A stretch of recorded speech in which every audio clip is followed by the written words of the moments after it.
Good afternoon, and welcome back to the Jimmy Powell Oval. Coming up, we have Paramount versus West Bay. Opening the battle for Paramount, Davion Codner, Romario Edwards. They'll be taking on West Bay here this afternoon.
So welcome once again. We're about to get underway here.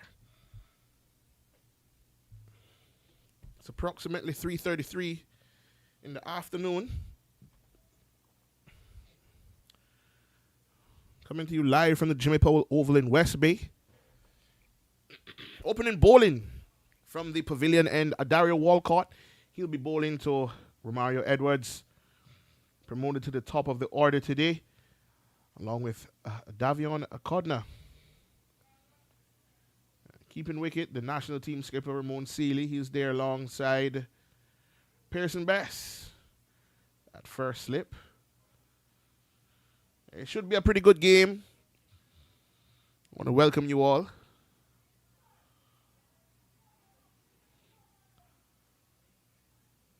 And the umpire signaled play. And here we go. And in comes Walcott. And that one is just outside the off stump. It swings away. Good take there by Seeley. Not signaled wide by umpire, but definitely close to being a wide. Called wide there. The picturesque Jimmy Powell Oval located in West Bay, Grand Cayman, Cayman Islands. A few minutes away from the world famous 7 Mile Beach. And the sun is out in all its glory. Paramount and West Bay, their uniforms seem to be similar. And in comes Walcott and he's bowling. And that one is short. Edwards gets behind that one. No run.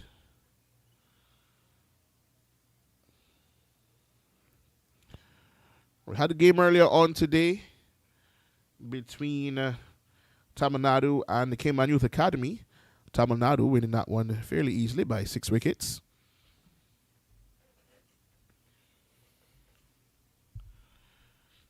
Should be an interesting one this afternoon. And that one is hit high and hard. And it goes out towards the boundary. Is it going to get there? And it's pulled just inside. Doesn't go all the way. And they come back for 3. So Edwards off the mark there. He's looking to see if that one went all the way for 4. But it looks like it was just 3 runs.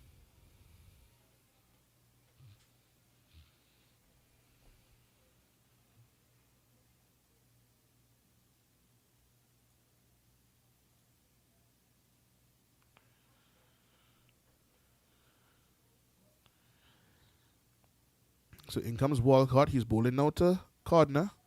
And Cordner plays and misses at that one. That one swings away from him. He had no answer for that one, just outside off stump there.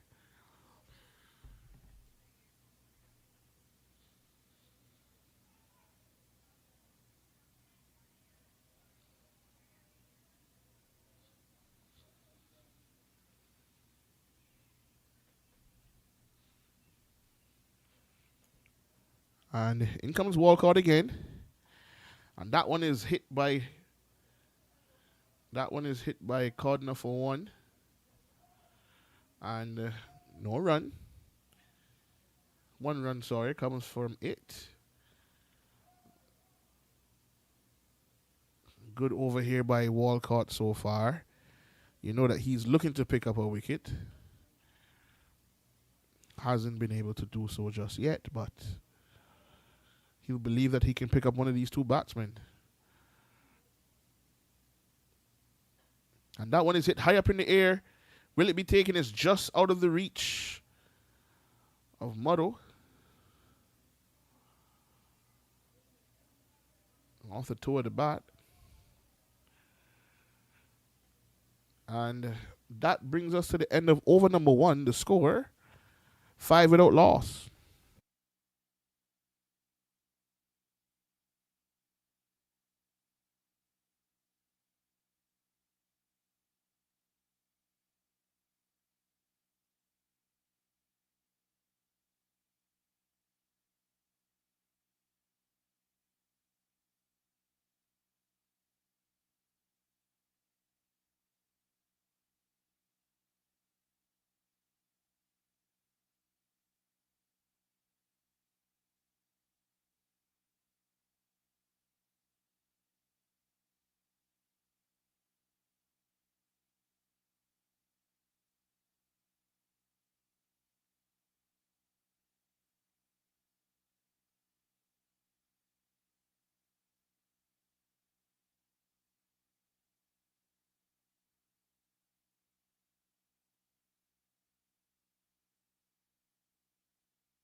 So coming on to bowl now from the proposed school end.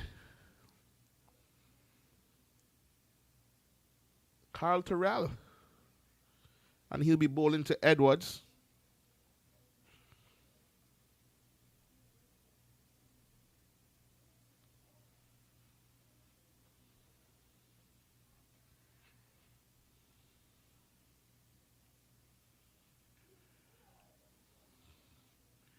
And in comes Terrell to Edwards. That one is down the leg side. Collected by Seeley and signaled wide by, looks like umpire Roy Robinson up there.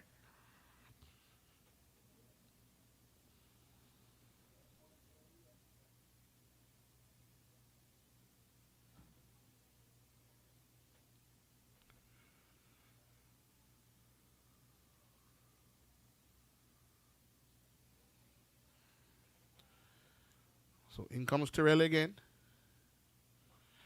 And that one is pounded through the offside. It'll go all the way into the boundary for 4. Edwards chipped down and hit that one with disdain. It's put away.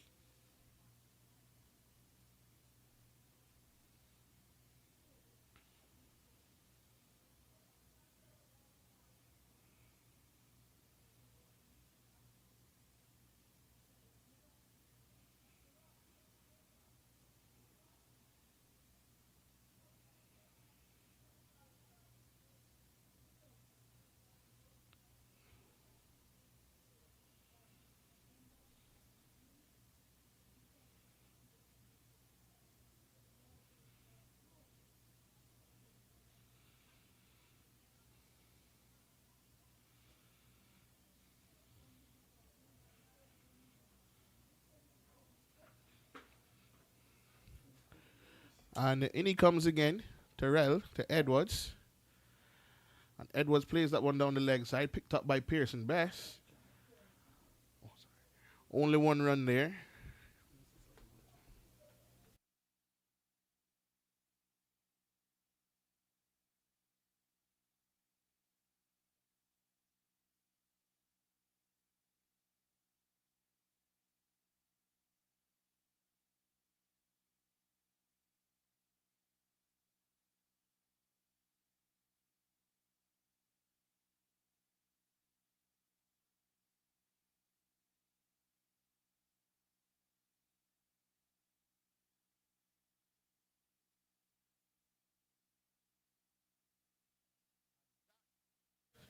That is the end of Davion Codner.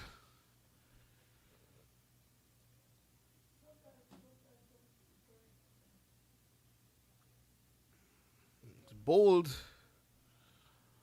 by Terrell.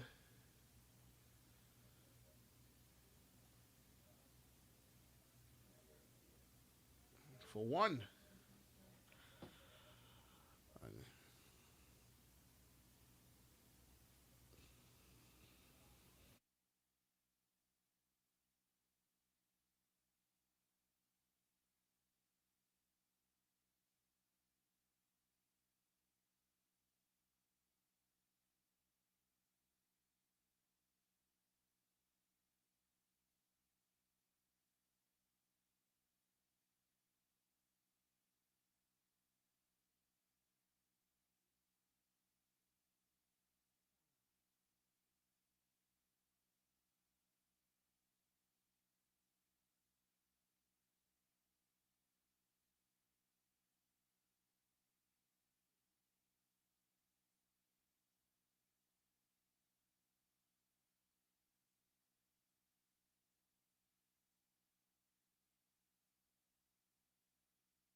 And Lemroy Williams to the crease now, and he's facing Terrell. And that one is down the leg side again. Picked up by Pearson Best, the veteran. And one run. Edwards now on strike. He's probably the last hope for their batting. Paramount a bit depleted today.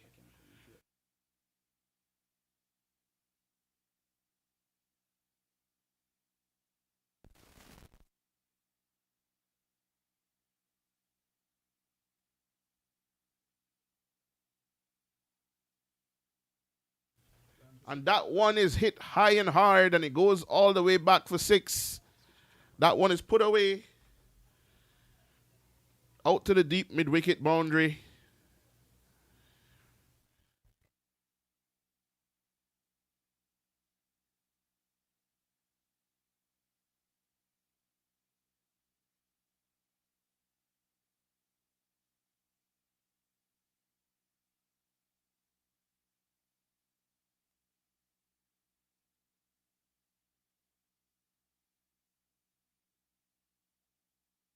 Mic check one.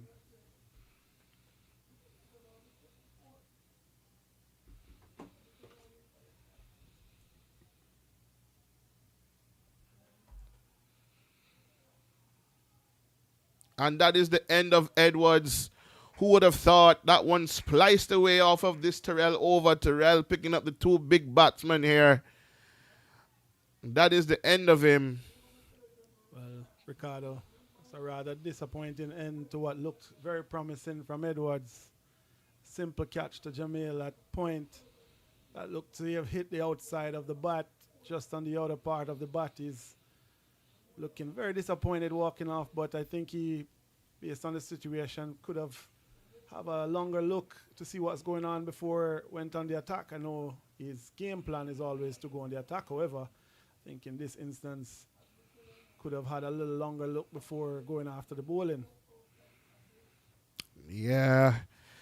Unfortunate there for Edwards. When you're at the top of the order, your mentality has to change a little bit because the ball is a bit newer. Sometimes it slides off and gets onto the outer part of your bat. It doesn't come as straight as all before, but as he goes to the top of the order more often, he will learn and he will pick up on the tricks of the trade for openers. Absolutely, and he's a promising player. Normally delivers for Paramount each week. So at the end of the day, I think he'd be rather disappointed with that shot, but he has been in fine form. Today didn't really come to the party, but I'm sure he'll bounce back.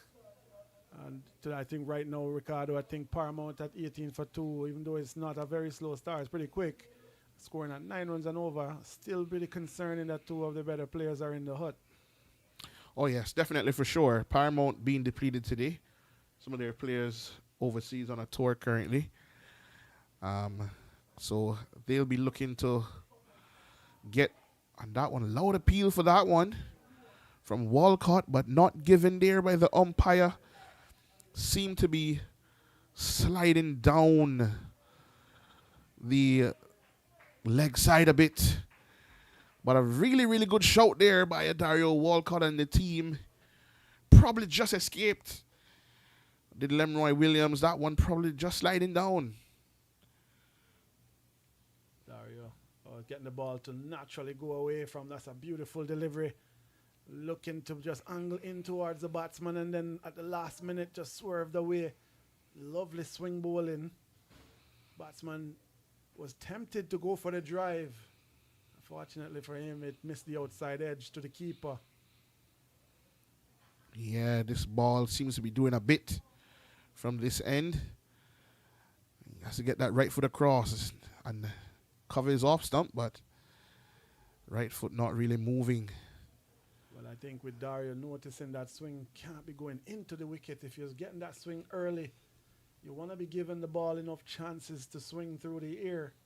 And so, therefore, that length might not be the length.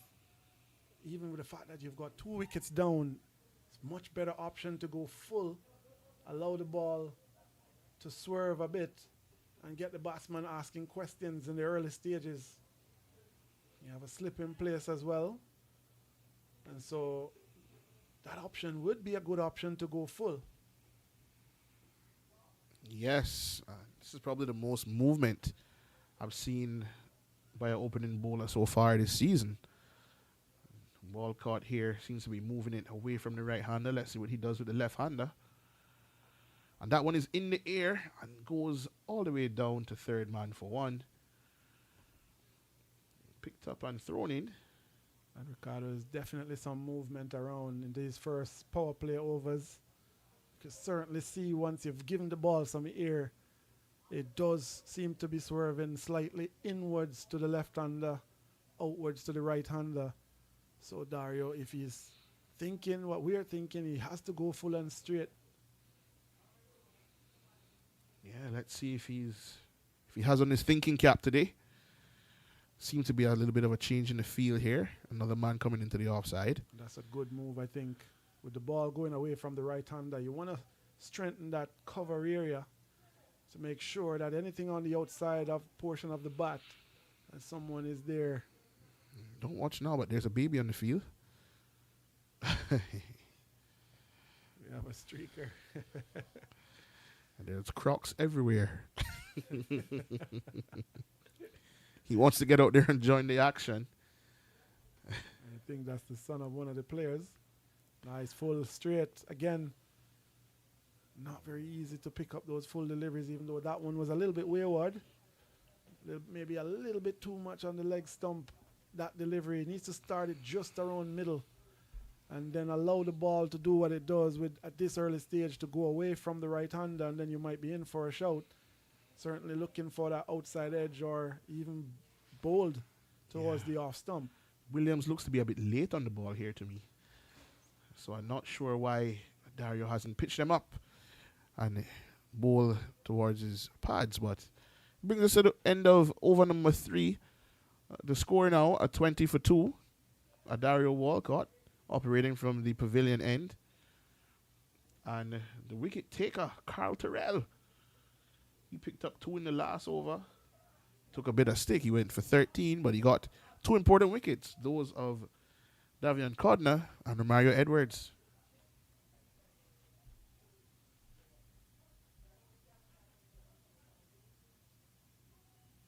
Yes, Ricardo, and I think while he may think that some of those deliveries, maybe if the batsmen were a little bit more watchful, probably would not have got their wicket. But again, at the end of the day, the result is what matters. And for him, 2 wickets in that first over is exactly the kind of start he was looking to have to his West Bay career. He's on his debut, is he? From all indications, I've not seen him in this team before, so I'm thinking this is his debut for the West Bay Cricket Club. And he started off with 2 big wickets for his team. Very strong, bustling action. Almost as if shot into the onside. That one is a loose delivery. Pulled through the square leg boundary. 1 bounce, and it goes for 4. That was just asking to be hit. It was into the wicket, just stood up. And at the same time, Romain just said, thank you very much. Pulled that one through the onside. Lovely shot, swivel, turn, and smashed it through the square leg boundary for 4. And just as I was about to say, it looks like Terrell is struggling to get to the crease. Probably not used to running up from such a long distance all the time. It looks like he needs to cut this run up in half and just put the ball in good areas. I think he was probably a bit fortunate to pick up those 2 wickets the last over. But as you can see, this may be a plot because he's picking up runs and he's picking up wickets. So let's see if that trend continues in this over. Well, it's almost as if he stops when he gets to the crease. So he's not really using his run-up. And therefore, that might be the reason why he's dragging the delivery down. Again, he's into the wicket again. Now, that was a little smoother than the one before. However, he does seem to be breaking in his momentum. And, you know, as a fast bowler, momentum is everything when you're approaching the wicket. You want to have a nice run through the crease to get all that energy and that velocity going towards the batsman. But he's, as I said, he has a strong, bustling approach to the crease. But let's see if it improves, or maybe just a bit of rustiness. And certainly looks a little smoother these last 2 deliveries. That one hit to the man at the mid-off, and a run is taken. To the right-hander. Maybe he's just a little bit uncomfortable bowling to the left-hander. We'll see if there's any difference in his approach now bowling to Umrai. Is that who it is at the crease? Umrai Williams and not Lemroy. There's a spelling error on that name. There's Umrai just to take strike. Down the leg side again. Wide signal. He's really struggling with this approach. Maybe the captain might have to consider changing ends. He is running into a slight headwind, and that's a little bit of a change of direction. Normally the wind goes from east to west here, but he's bowling from the northwestern side of the ground, and there's a slight wind that he's running into, and I think that is causing him a little bit of a problem. I can see it right as he's about to deliver. There's a slight pause right there, and that delivery, a good one, tucked into the onside. He'd go for 1, probably could have taken 2. Not a lot of urgency. I guess they don't want to take any chances having lost those 2 wickets so early in the innings. Now looking to rebuild is Romain and Umrai for this Paramount team. So not a bad tactic here, but maybe a little bit of urgency would help to keep the scoreboard ticking over. Yeah, Terrell here, just trying to get through this over. I'm sure the skipper recognizes he needs a break. Oh, that one short, and he missed out on that one. Does Foster. That one was there short and was to be put away, but he couldn't make any connection. So no run from that delivery. And Terrell now, he's getting back to this mark. About to turn and come for his final delivery of this over. It felt like a long one, but only 1 wide in it. And in he comes. It's a slower ball and it's down the leg side. I spoke too quickly. Another wide there. And one delivery still left to go. Always good to see some new faces around the game. Carl Terrell, new to West Bay today. And perhaps this will not be his last one. He picked up 2 national team players in his first over. And he's coming in again. He's bowling to Roy Williams. And Williams hits that one out to deep mid wicket. It's well fielded on the boundary there. And they're going to come back for 2, is it? Yeah, a little bit of hesitation in the running. But they get through in the end. And that brings us to the end of over number 4. The score, 33 for 2. Well, I think, really West Bay needs to think about the tactic here in this first power play. You can clearly see that it's easy to hit the ball when it's into the wicket. The ball sits up nicely. As a matter of fact, a couple of the boundaries that were scored in this first segment, balls that were into the wicket that just stood up asking to be hit. It means the wicket is not really coming through as you would like. So in the early stages, tactically, you want to be full. I'm sure Captain Corbin or Ramon Sealy, 2 experienced players on the pitch, would have noticed this and would have made a note to the bowlers to say, listen, guys, I want to be full and straight on this wicket and let the ball do the talking, because at the end of the day, so far, all those deliveries that have been into the wicket, unless the batsman mistimes it, they get dispatched for 4. So you want to be full at this stage while we're still in the power play to get the most out of the delivery that's moving around a little bit. And now we're seeing change in the bowling attack. Looks like Sanderson, who is going to start from the Jimmy Powell overland. And he generally gets the ball nice and full, so maybe Captain Ramon seems to have picked up on something here and went for the man that he knows bowls very full. Not the quickest. And certainly when he gets it wrong, it's not hard to hit, but at the end of the day, this tactic might just work. Let's see. And he does bowl very full. Right on cue. That's what he's normally, his stock delivery is very full. And as you can see, his first delivery right up to the bat. And I tell you what, as a captain, I would prefer to see him getting hit from there than to be pulled or cut through the onside. Again, maybe a little bit on the short side, but again, the way he bowls, the ball is not going to get up. And so maybe Captain Ramon Sealy tactically has spotted something here. Yeah, I think he realized that pace off may be the way for him to go here. I'm not sure how many spinners West Bay has in their team currently, but Sanderson is probably bowling at the pace of an off spinner at this time. Just pitching it up, very, very full. Not doing much. He seems to be doing something with the ball coming out of his hand. And they get 1 run there. Sanderson used to be much, much quicker than this at some point, but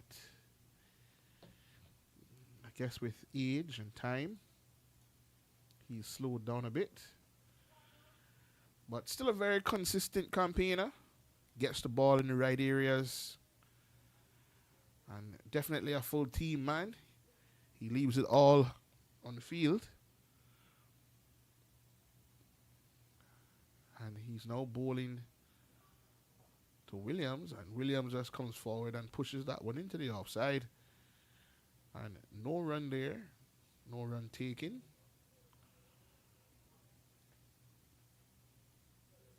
It's a lovely day for cricket.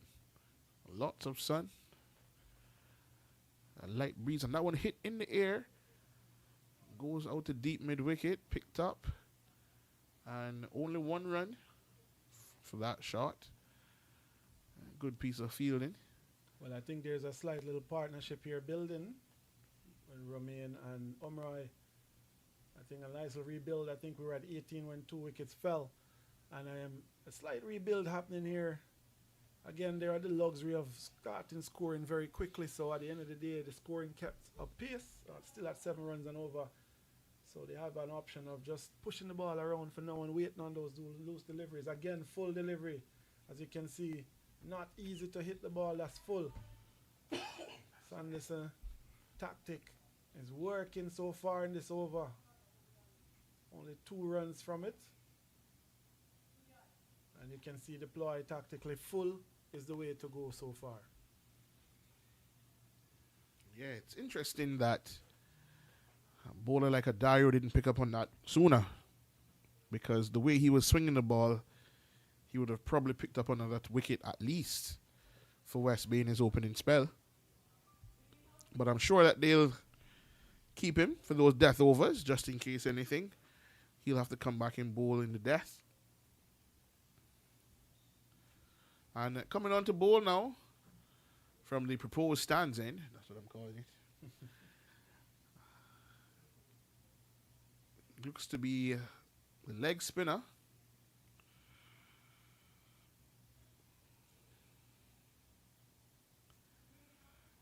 Let me see if he takes off his cap. Maybe he's just taking a run up. Jamil, who is a national team leg spinner, he's going to cause a lot of problems on this surface if he can find his areas, because the delivery, the surface is taking spin, and it's not as true at the moment. So I'm thinking he'll be a handful. I'd love to see how he's going to go on. He's an exciting leg spinner to watch when he's getting it right. Beautiful action, has every delivery, was a beautiful googly as well. Again, that one into the pitch, didn't really get up high enough for that shot. I think Omrai is better off having a look early. I saw earlier one of the bowlers got a wicket with a ball that was halfway down the pitch. You don't really want to be pulling too early. Again, Omrai playing a good delivery from Jamil on the stumps. That's where he needs to be. When he gets it right, he is a fantastic bowler to watch. This is the sort of surface he must be dreaming about. Maybe a little bit too full on this occasion, and it's pushed into the onside for a single. And I think that's all Paramount needs to do at this stage. Push the ball around, keep the scores ticking, look for those bad deliveries. No real need to take any major risk while you're building this partnership.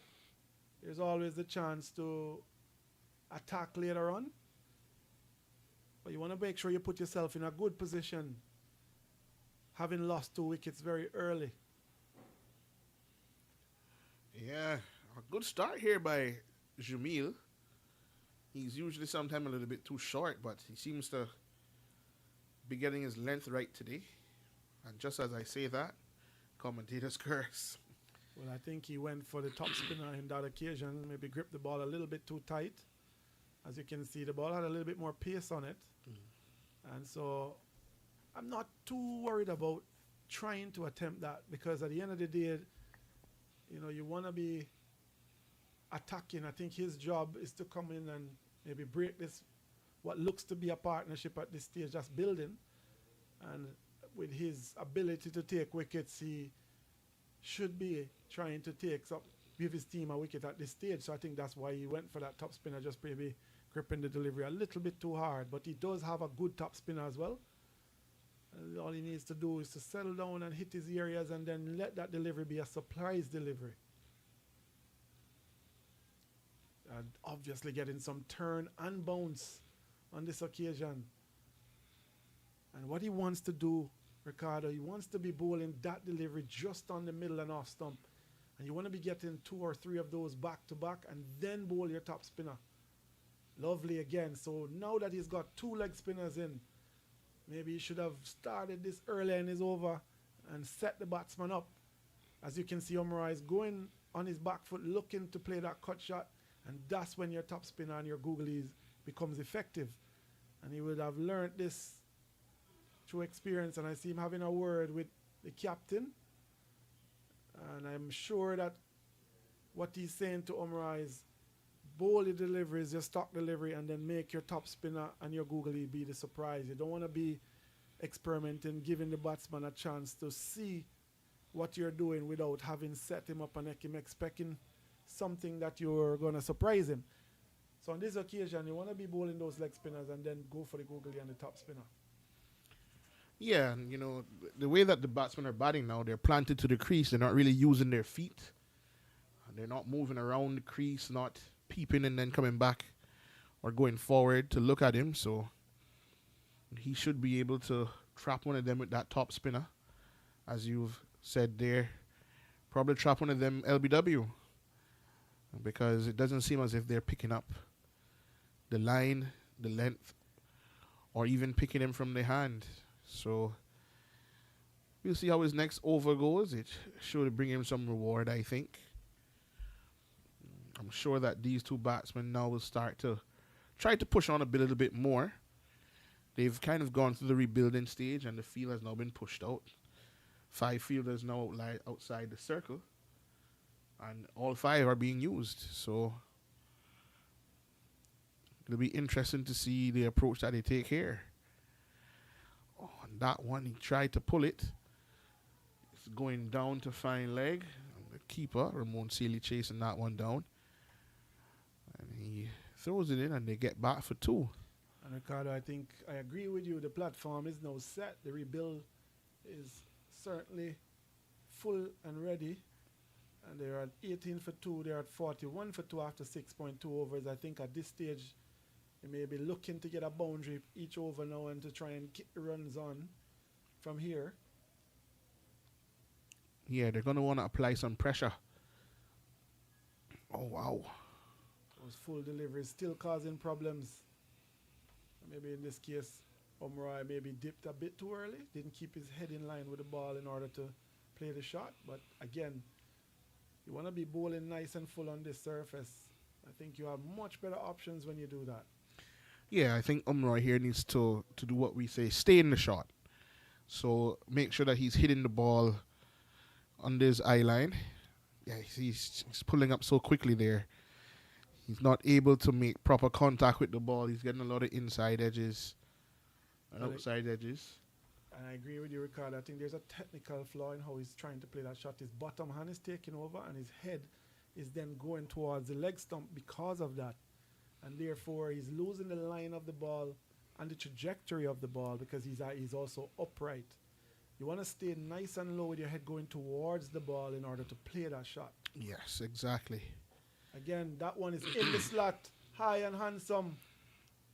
Looks to be gone all the way for 6. And on this occasion, Omrai made no mistake. Lined it up and went fluent through the line of the ball all the way over long on for 6. That Definitely. Definitely, that one was in the slot. And therefore, Omrai said, thank you very much. Helped himself to a wonderful shot. Now, Sanderson has to realize that with the bottom hand taking over, that's the area Omrai is going to want the delivery. So he's got to stay on that off stump. Into the onside again. Looping delivery, 1 bounce to the fielder.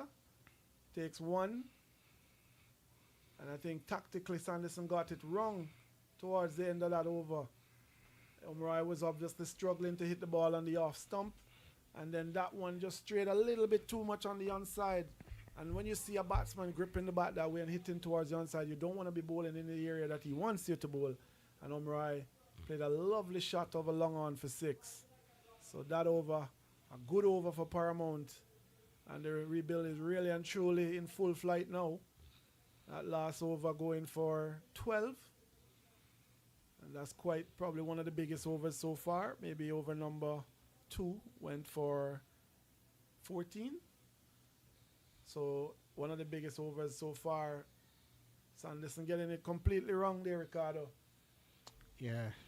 I think that towards that end of that over, he got a little bit greedy. Started to leave that line he was bowling. And in comes Buchanan again. And see, as we can all see here, Umroy struggling with the deliveries outside the off stump. And Buchanan is not moving from there.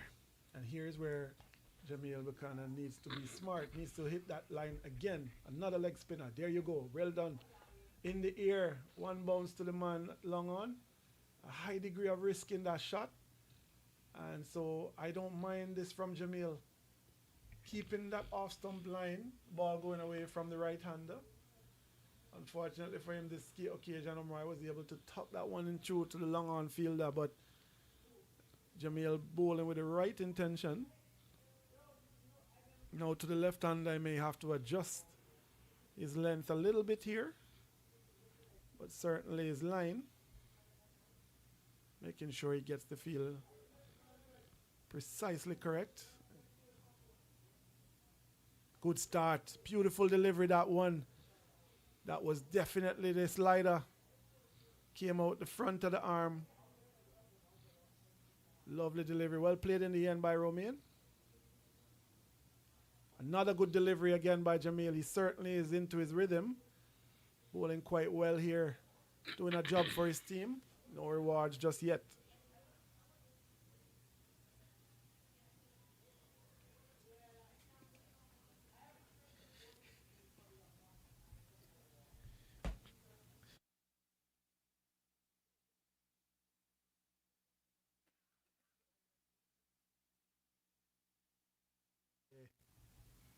Lovely delivery there.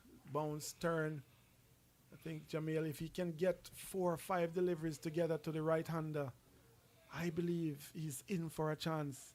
He needs an opportunity to be bowling those leg spinners to Omroy and then bowling his googly or his slider. And I think that should be his game plan on this surface. However, he's still bowling quite well. So far this over, without much risk, has gone for 6, but he's still hitting the right areas.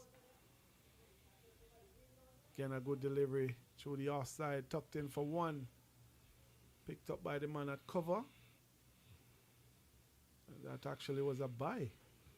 Very interesting. I thought he got some bat onto that one. Wow. However, that was signaled a bye by the umpire. Keeper has really good pads for the ball to bounce out there. You know?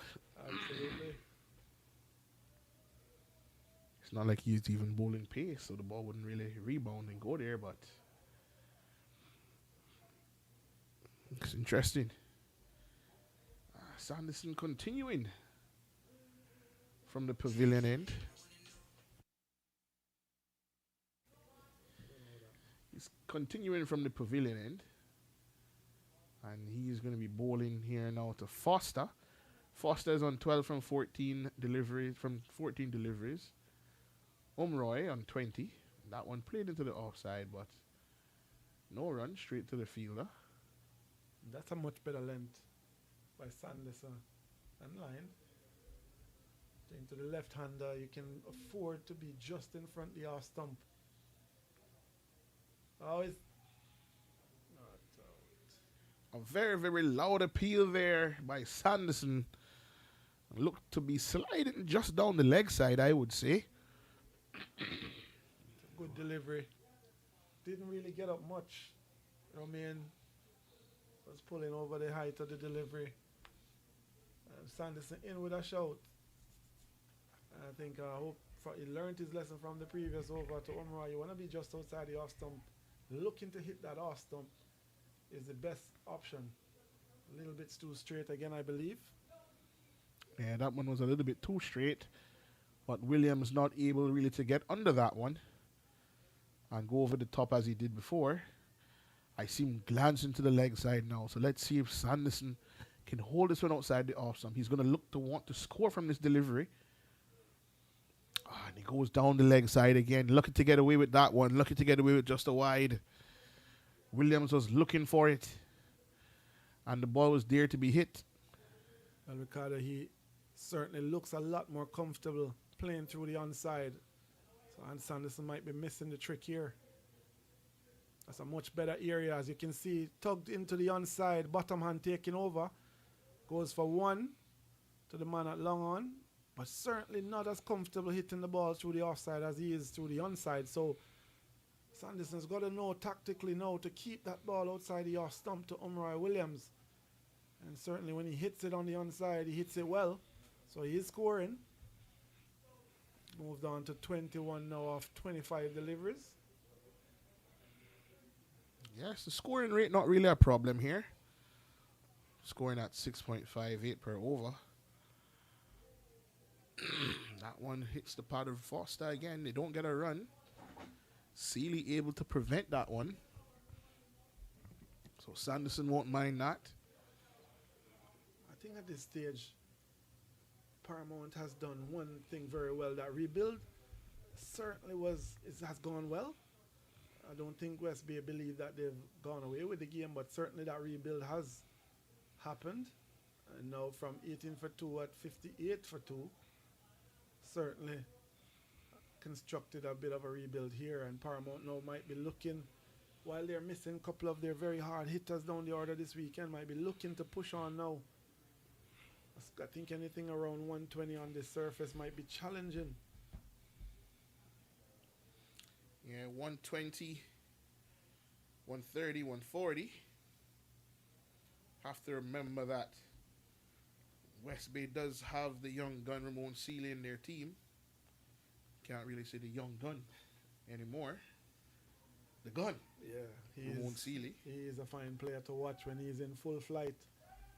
And if Paramount, who are missing quite a few of their main bowlers, Conroy Wright, for example, not here this weekend, they have to be really careful when it's West Bay turn to bat, because Ramon Sealy is one of those players who can take the game away.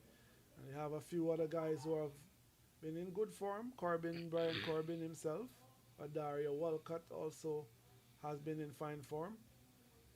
And so therefore, Paramount would want to make sure that they have a good score on the board.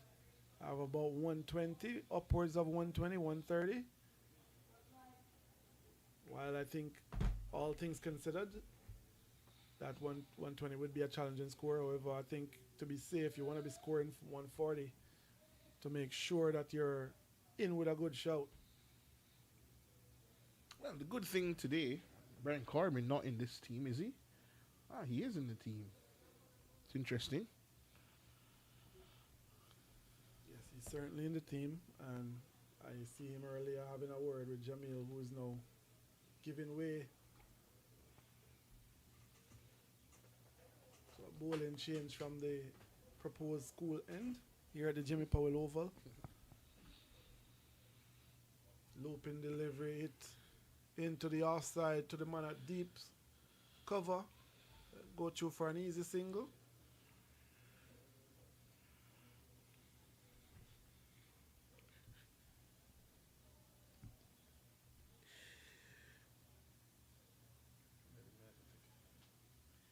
So remains Stevenson.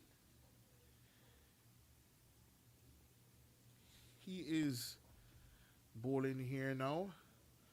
That first delivery, loosener. Second delivery, much better, more in line length, and bowling to Umroy Williams, not Lemroy. And that one bowls him, just as I said. Just as I said that delivery looked a lot better. Umroy losing his head here. Chipping down the pitch and pelting a wild lash. No real reason for it. Still another 10 overs to go here after this over. And it seems as if that little water break that he took broke his concentration and brings an end to his innings. It was a good one. It should have gone on longer. Should have looked to push on to at least get to 50 or 60 and carry Paramount to 130 or 140. But he only has himself to blame for that one. Well, a couple of things here to think about, Ricardo. I think we highlighted earlier in his innings that his head was actually missing the line of the ball when he's going for those shots, because his bottom hand is taking over. And while he played very well, he's in. And I think, with a little bit more thought into his batting, he would have still be at the crease. However, this occasion did a similar thing to what he did earlier, when he got away with it, where that hitting on the wrong line of the ball. And this time, the bowler was on target, and that's the back of Umroy Williams after a well played. I think he made 21 of 27 deliveries. In the context of the game, was not a bad knock, because in terms of getting Paramount back on track after losing 2 early wickets, had to rebuild, had to take the singles. Maybe a little bit of more urgency would have seen even more runs, but the rebuild. He was very much an instrumental part of that rebuild, but I think in the end gave his wicket away, and to the delight of the West Bay team. Yep. It's unfortunate there for Williams because I think he was set on when he got to the into the 20s. In T20 games, when you get to 20, you have to look to push on and get 50 or 60 off of 30, 40 balls. And in the context of this game, that may have been a match-winning innings. But he's gone now. And that brings Jermaine Lewis, the left-hander, to the crease. Lewis played that one to the offside quite easily. Looks like he's been batting inside the pavilion. And Stevenson bowling to him now. Jerks that one into the onside. They could get two, but they only run for one in the end. So that's one run. Stevenson. Off of Stevenson for Lewis. Foster, he's there on 15 from 19. He'll need to stay at the crease and bat right through this innings in order for Paramount to get to where they want to get to. Needs to show a little bit more impetus in the innings now, like that. Positive run in there, so they get two this time. The ball went into a similar area last delivery, and they only got one. And that brings us to the end of over number 10. The score now, 62 for 3.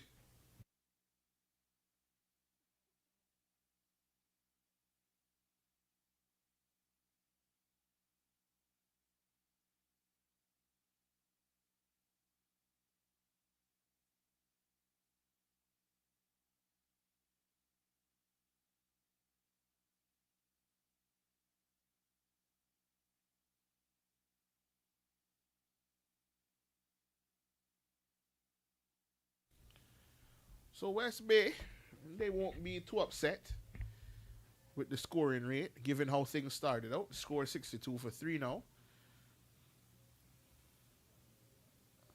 Off a 10. And Dwayne Sanderson, he is coming back for his final over of the spell. He is going to be bowling to Jermaine Lewis. Lewis, not an orthodox batsman, but does manage to get the job done most of the time. And in comes Stevenson. A full toss. And that one hit into the onside. They get one run. Paramount, they're going to be looking to push on here. Get to a score of 140 maybe, if possible.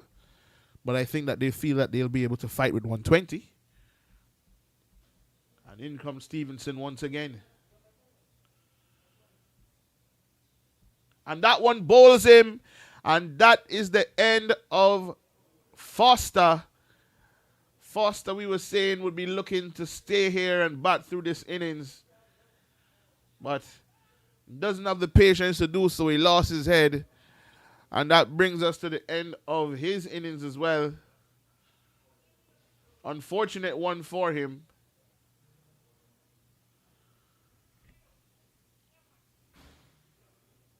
Would have liked to hang around and provide some impetus towards the end of the innings. But Foster not able to hang in there, and he goes. He's bowled.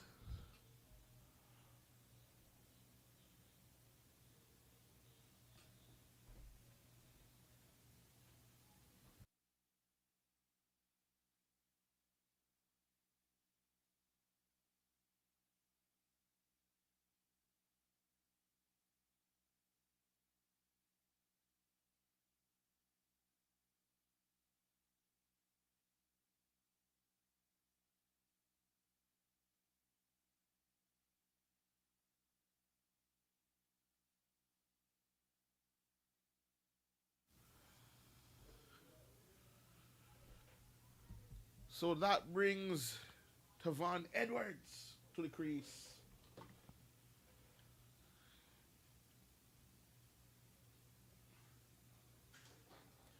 Van Edwards now. He's facing up to Stevenson, who picked up a wicket. That of Foster. That's a good delivery there. Good delivery. No run again to Van Edwards. Good delivery there by Dwayne Sanderson, sorry. And Sanderson has 3 deliveries to go in his spell. Oh, and that one was right on the feet. Picked up by Pearson Best and thrown into Ramon Seeley. So this West Bay batting today. The veteran, former national batsman Pearson Best is also at the crease. He'll be at the crease later on today. Brian Corbin, Ramon Seeley. And a loud appeal there, and the umpire nods his head and he's giving him. That is the end of Jermaine Lewis. That delivery there. Judge LBW. So Sanderson finding magic in his last over here. Judge LBW, I'm not sure that one possibly just outside the off stump. But the umpire had no hesitation in giving him out. So that's the end of Lewis.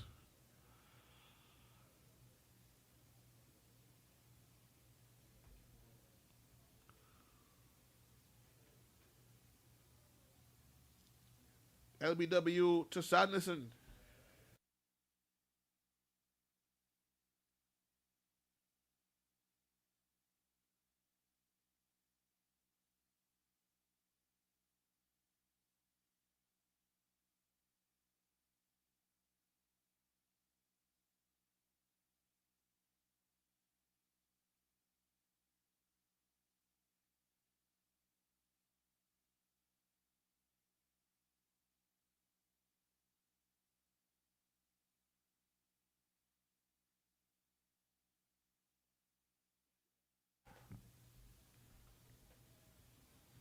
So the new batsman for Paramount, Eric Bartley. He's come to the crease. He's taking leg stump guard. And he has one delivery to face from the magic man Sanderson. And in comes Sanderson for his final delivery. And that one is driven nicely through the offside by Bartley.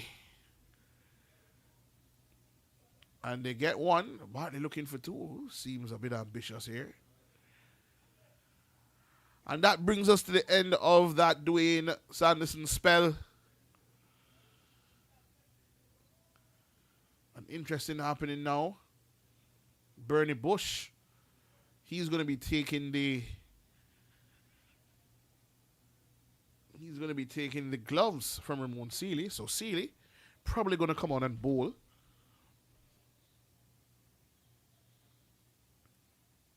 The next over after Stevenson.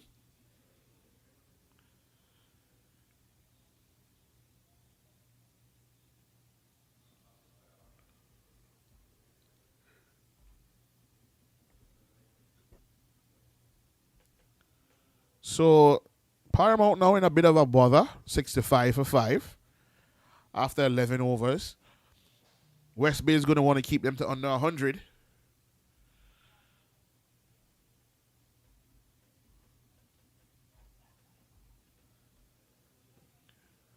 Bartley, he's now on strike, and he is facing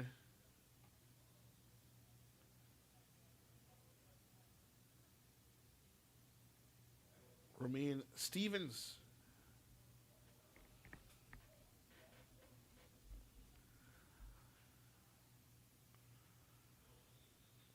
So Stevens is going to run in and twirl some off spin here.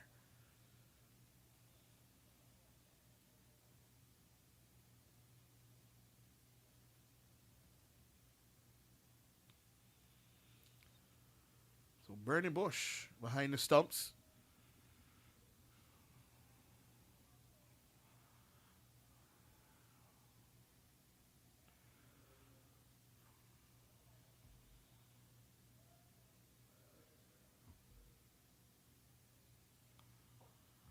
That one very well played by Bartley. Hits that one into the offside to a wide mid off.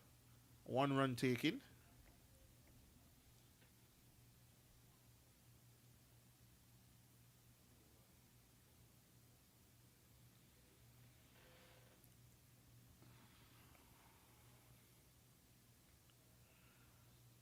And in comes Stevens again.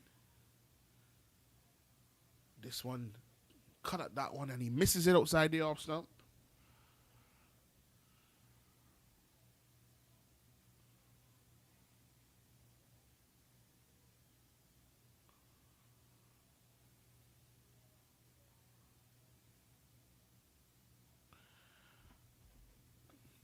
That one played into the leg side and Best gives chase.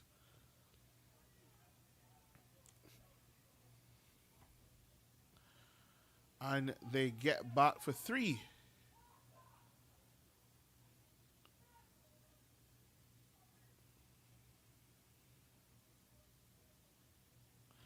So a good piece of running there by Edwards and Bartley.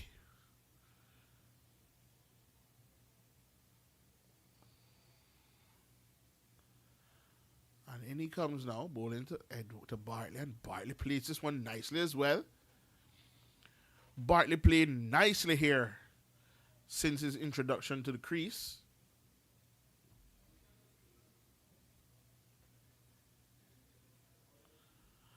Sloppy cricket here now by the West Bay team. An unnecessary overthrow run given away there.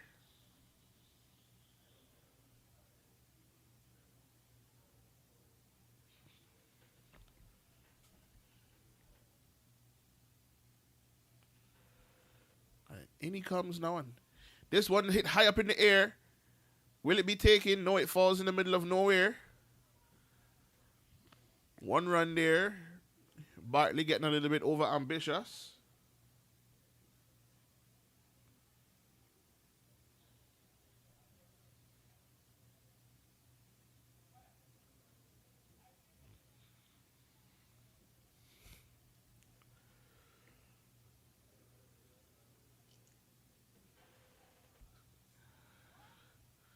And that one goes through. Best getting a lot of work here. He stops that one with his foot. So 2 runs.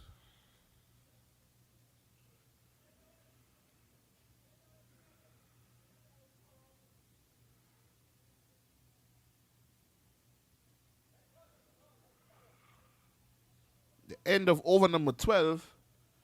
The score now, 74 for 5.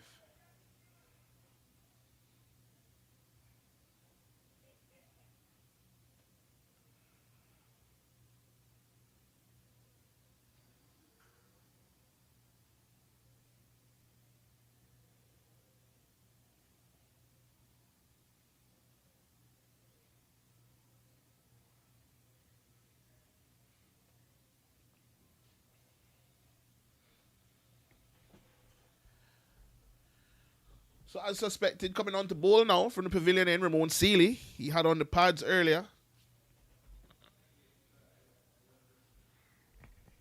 He's now taking up some bowling. He's going to try and wrap up this innings.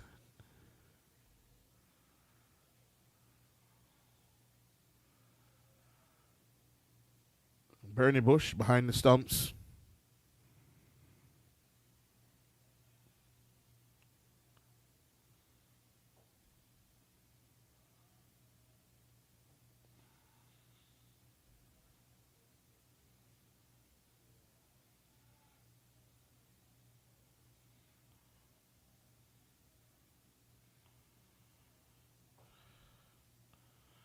No run once again to Seeley. 2 dot balls to start off his spell.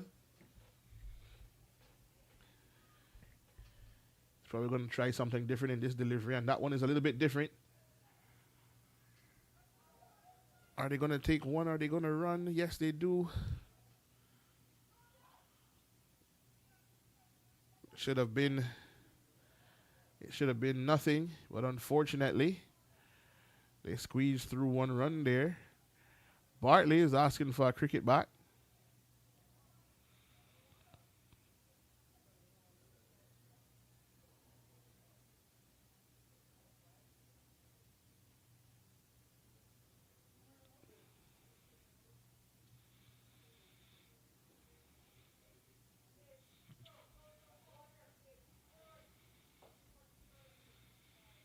Good shot there for one.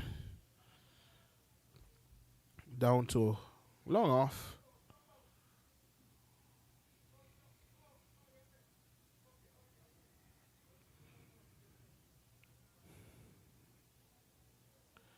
Batsman now going to change his bat. He's calling for it, but the bat hasn't gone on as yet. And now the bat is right onto the field.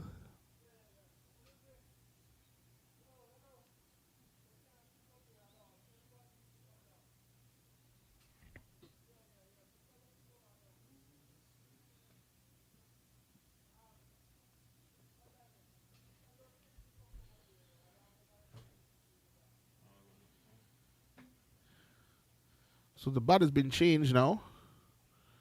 And Sealy is going to continue now to bowl to Bartley.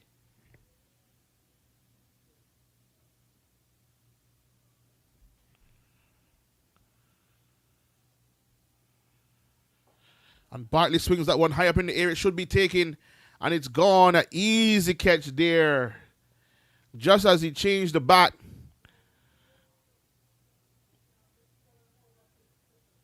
The bat clearly not working.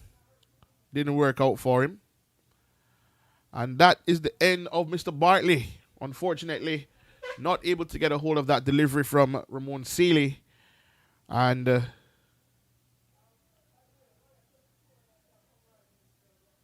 Murrow taking an easy catch there. No issues and problems. Easy catch there for him. Andre Scott. And that carries the score now to 76 for 6. So going to the crease now. Dino McInnes. Probably batting a bit lower than he would normally.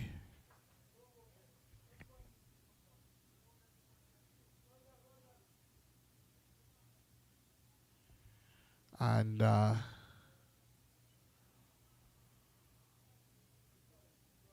probably arrived late from work. That's the only reason I can see him batting at 8. Definitely a top 4 batsman in this team is McInnes. So he's making his way out to the crease now.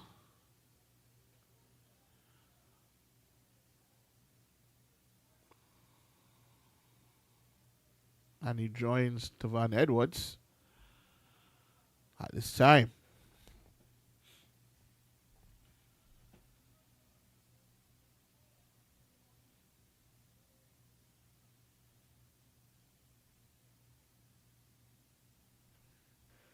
So he takes his guard here, leg stump. Sealy has one delivery to him.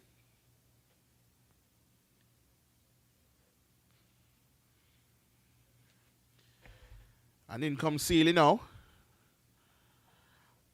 McInnes swings that one into the leg side. And they get one. And that brings us to the end of the first Ramon Sealy over. The score now, 77 for 6 after 13 overs.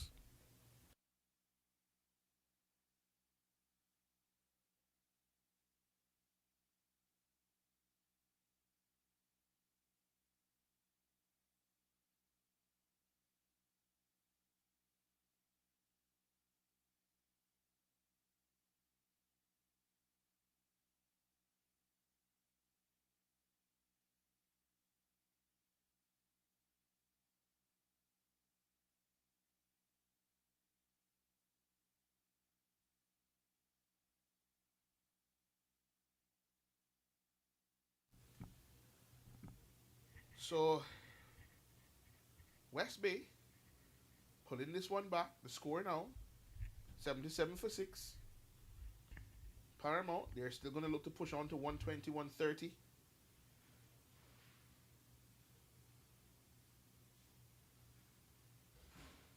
Buchanan, he's back into the attack. That one is short and that one is pulled away. And that one goes all the way for 4. That one was dragged down and pulled, easily pulled away there by Buchanan. Sorry, not by Buchanan, by McInnes. Buchanan pulled that one down and not able to be stopped in the deep.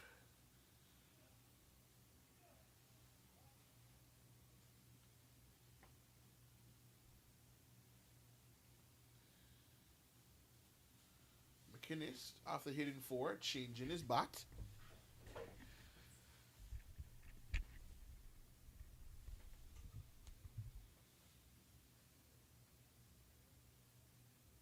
Interesting tactic.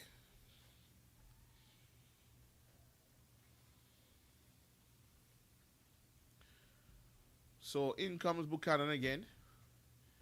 Ball into McInnes. That one outside the off stump. A really good stop there by Bernie.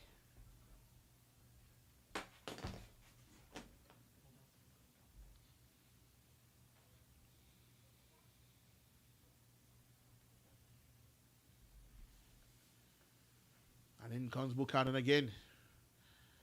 And ball not bouncing, staying low. But the ball is turning. McInnes now looking to score. And these ones just keeping low. He's not able to get him off the square.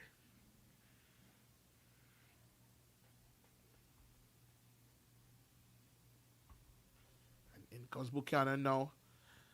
And that one is played at that one. It's going to be a run out. He goes for the football finish. It doesn't work out. Buys, signaled. Score now, 82 for 6.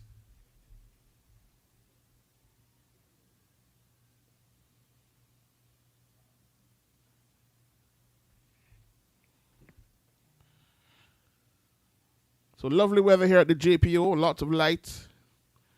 Lots of nice sunlight. And that one played back down the ground. It should get one run.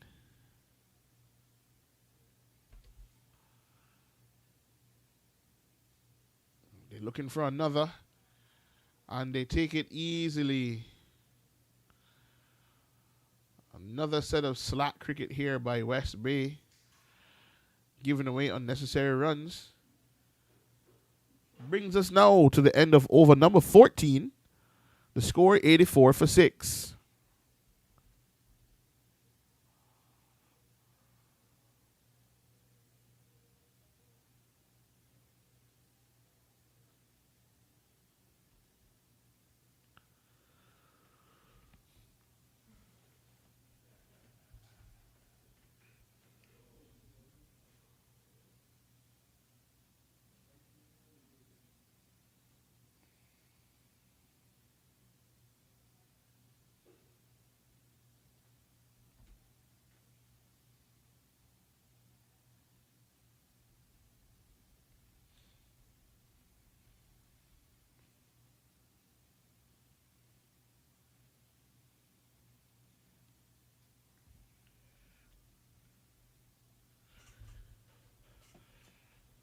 Picturesque Jimmy Powell over.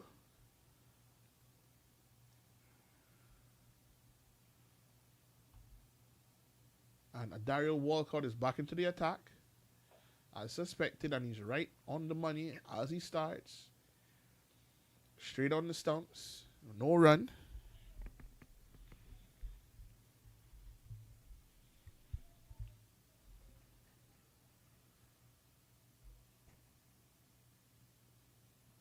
And he comes again. That one down the leg side. A really good stop there by Bernie Bush. Signaled wide now. by the umpire.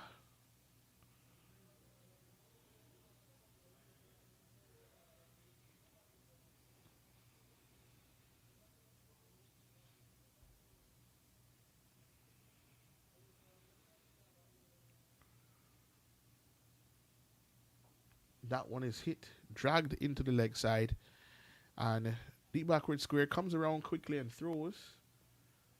Only one run. No extra runs on offer this time. So Edwards and McInnes now at the crease. Still another 5 overs to go after this one, but they're going to look to push on and see if they can get the score up to 120.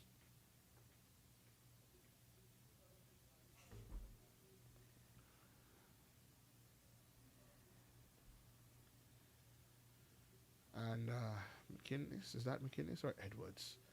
So Edwards looks to be taking a leg stump guard here again. And he's facing up to Walcott. Walcott jammed him up there. But no run.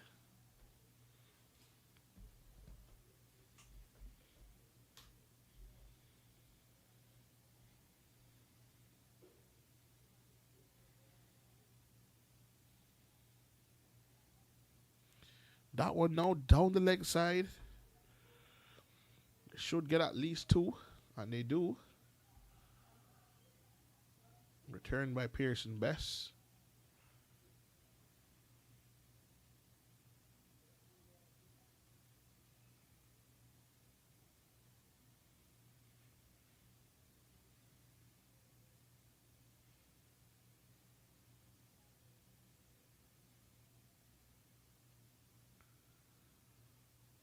And in he comes again. And that one up in the air. And that one is easily taken there by Brian Corbin. Short third man. And that brings us to the end of that Tavan Edwards inning. Walcott, he was brought back to take a wicket. And that he did do.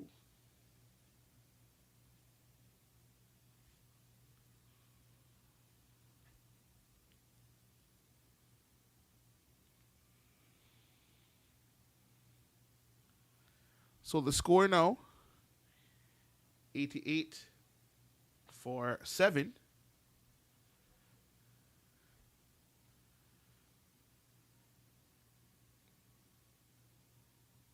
And going to the crease now, Dwight Thomas.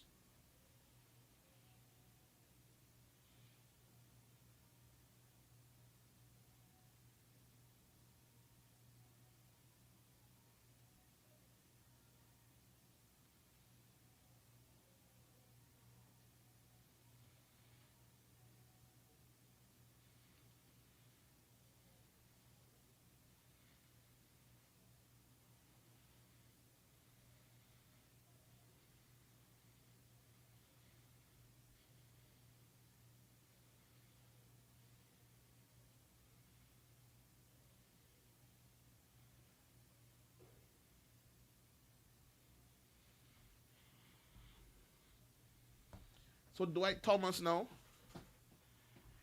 he's at the crease. Looks like he's taking a middling leg guard. And he'll be facing one more delivery here from Adario Walcott.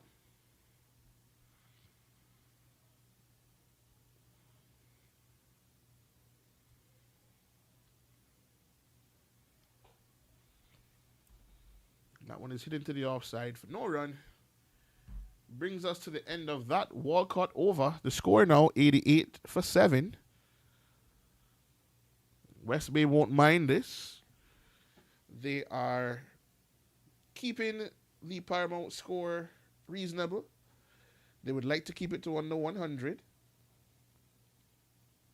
They still have 3 overs from Ramon Seeley and another one from Dario Walcott.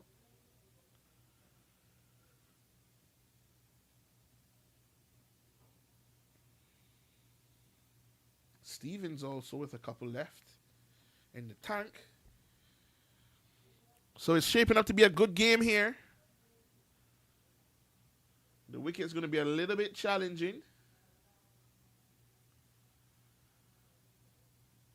The spinners seem to be having a good afternoon on it. No devils in the pitch, but slow turn.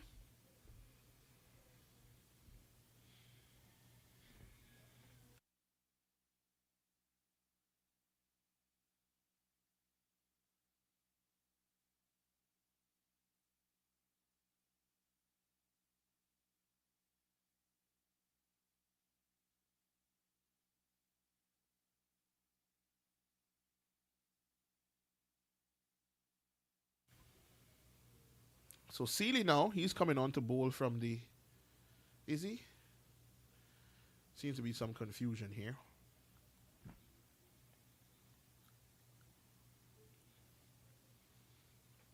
He's coming on to bowl.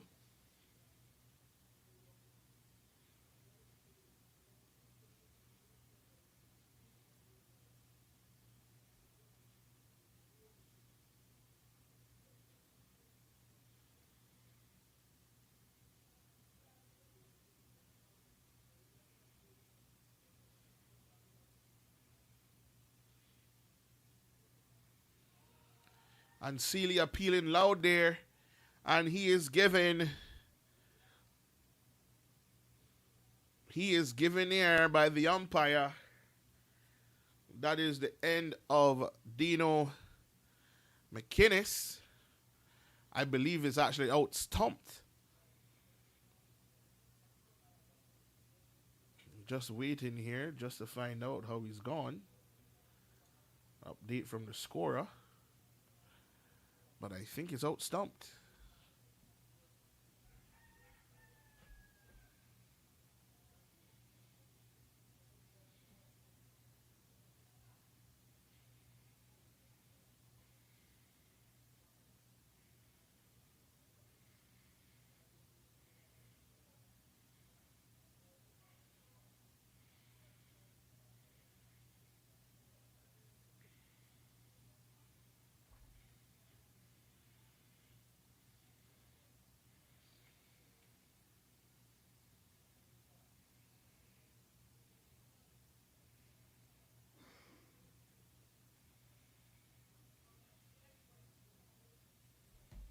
So the score now 88 for 8.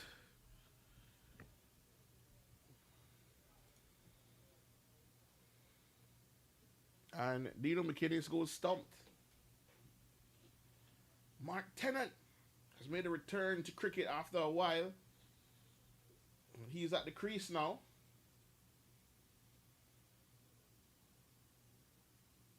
So 88 for 8. As I said, I knew that when Seeley came into the attack, he was looking to wrap up this innings. And he's now going to be bowling to Mark Tennant, who hasn't played in a while. And Tennant hits that one into the leg side. They should get at least 2. And they're turning. And they get there comfortably in the end. So a good start by Tennant here.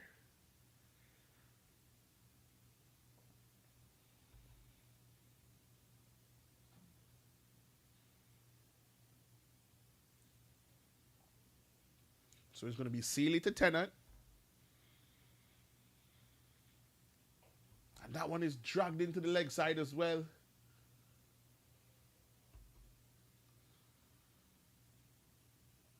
Only 1 run this time. So Seeley with 3 deliveries left to go in this one.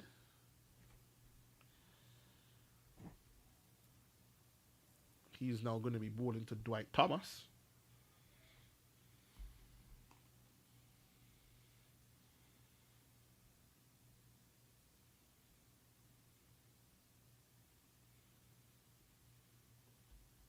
That one was on the leg side, but just defended back down the pitch.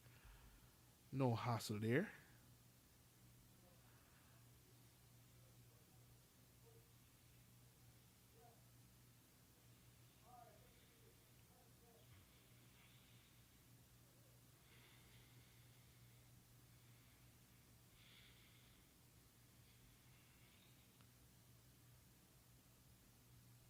In comes Sealy again.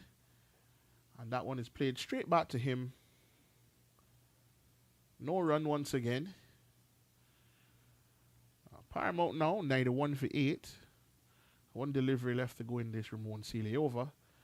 And he's bowling to Dwight Thomas. And Thomas gets back and punches that one. No run. Hits the stumps. Loud appeal. But no run. And that brings us to the end of over number 16 here at the Jimmy Powell Oval. The score 91 for 8. I'd like to take this time to shout out all of our viewers, wherever you may be. I know there's Mr. Sealy watching from Barbados today. Good evening to you, sir. I have a few watching from Jamaica at this time as well. Good afternoon and good evening to all of you gentlemen and ladies following this match between Paramount and West Bay live here at the Jimmy Powell Oval in Grand Cayman, the Cayman Islands. Walcott, he's coming on, or continuing I should say, from the pavilion end, and he is going to finish his allotment of overs. I believe he has one left. He's asking for a field change. He wants the deep mid wicket in and the cover out. You can only have, he could have had both out, but I guess he chose not to at this time. And he'll be bowling to Mark Tennant. Tennant swings hard at that one. Good stop in the end there by Bernie Bush.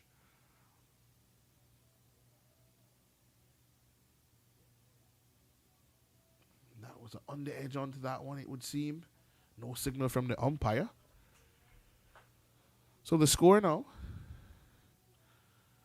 91 for 8. 92 for 8, I think, once it's updated.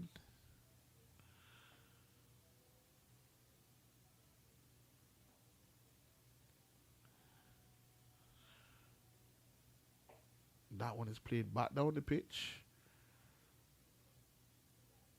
by Dwight Thomas.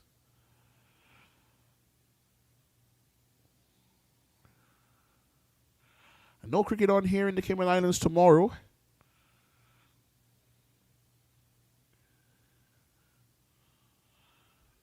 And that one has bowled him.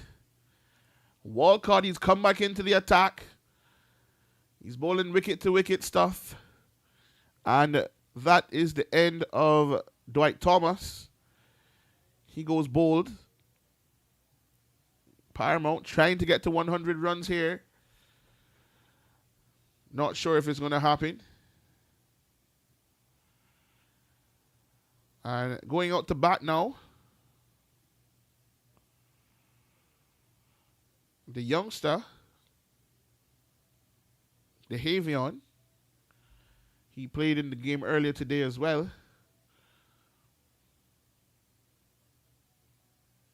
But of course, all youth players are allowed to play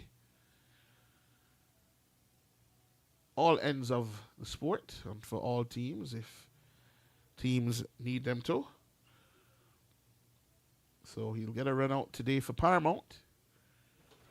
And hopefully that builds for their future as well as for the future of Cayman cricket as well.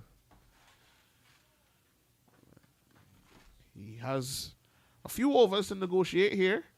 If he can hang around, his aim right now probably should be to bat all of these overs that remain so far in the game, but we'll see how it goes.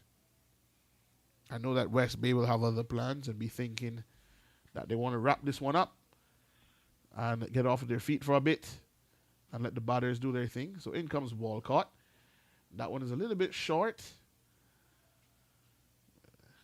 Havion, not really fully behind it, but no harm done in the end. You need to keep your eye on the balls there. And just try to negotiate some deliveries. Get your partner on strike if possible. Just survive the over. But once again, I think Walcott has other plans. And in comes Walcott. And that's very well played there by the youngster. And they get through for a single in the end. He gets off the mark.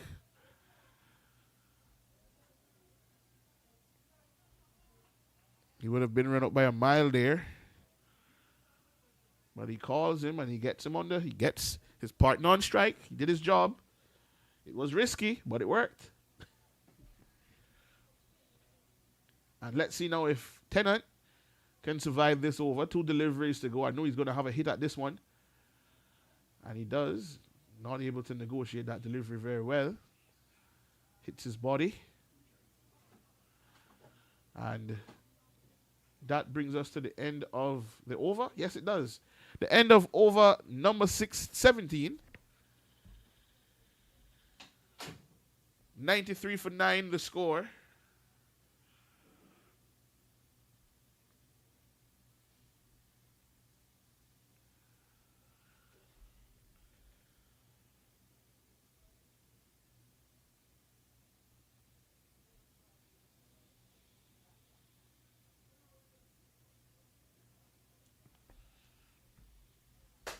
Lovely sunshine here at the Jimmy Powell Oval today.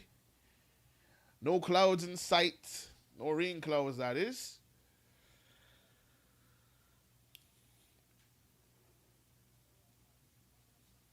Paramount trying to inch their way up here to a total of 100 or more. I wouldn't say that the pitch is a 100 pitch. That one is well played. And they scurry through for a single. And they get there in the end. Really, really good run in there by the young DeHavion. He's leaving it all out there. Those are the things you love to see. The youngster diving to get home. Valuing his wicket. And let's see now if Tennant can hit this one for 6. I know that's what he's going to try to do. Field changing around here by Seeley. And in he comes now to Tennant. And this bowls him. And that's the end of Tennant. I knew he was going to try to hit Seeley to Mars. He's not able to do so. And that is the end of the Paramount innings. The score, 94. So West Bay, they will be required to... They'll be required now to make 95 in their allotment of 20 overs.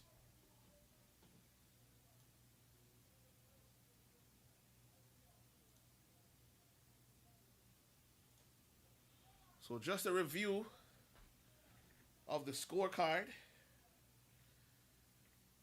That's what it looks like for the Paramount 2 team today. The top scorer, Umroy Williams, not Lemroy. Umroy Williams with 21 from 27. Foster got 17 from 21. And Edwards got them off to a good start with 15 from 8. Not much else to talk about there. Nobody else got into double figures.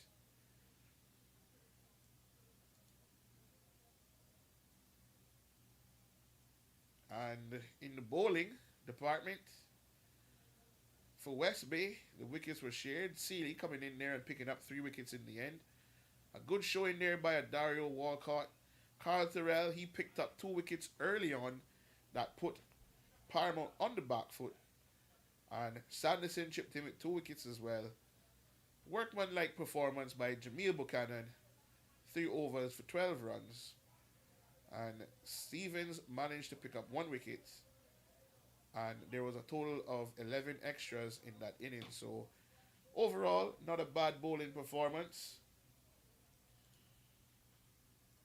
Not a bad bowling performance at all. So Gonna take a short break here at the Jimmy Powell Oval. And reminder, you're watching the Daniel Murray Super League T20. West Bay, they require 95 runs from 20 overs at just about 4.75 runs per over. Should be a pretty easy one for them. So we'll see you in about 5 to 10 minutes for the West Bay innings.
And we're back here at the Jimmy Powell Oval for the second inning here. West Bay, they need 95 runs. Opening the batting, Ramon Seeley. I'll let you know who his partner is. I believe it actually could be a Dario Walcott.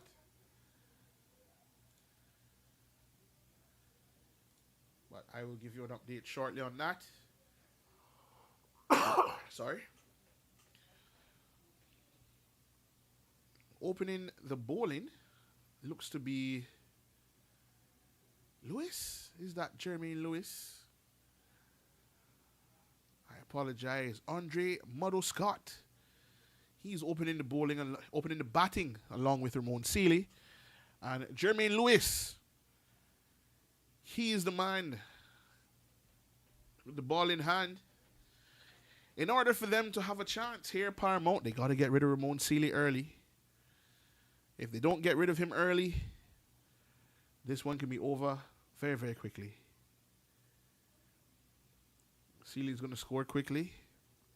The captain there, Davion Codner, changing around the field a bit.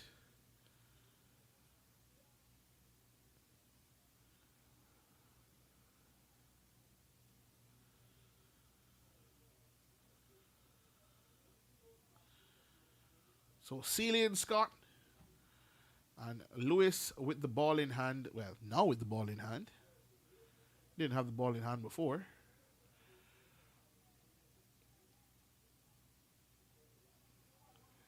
And Seeley facing him.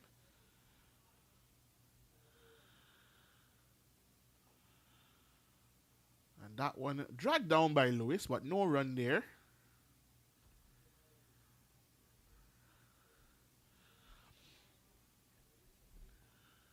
And in comes Lewis to Seeley. That one stayed very, very low, but Seeley able to keep it out. Looks like it's going to be a little bit of a challenge on this wicket.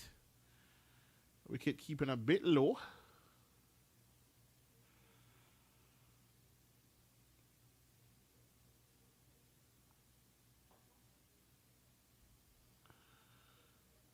Hit to short mid wicket, no run. So Paramount definitely working with a leg stump plan here. Lewis bowling right arm round the wicket.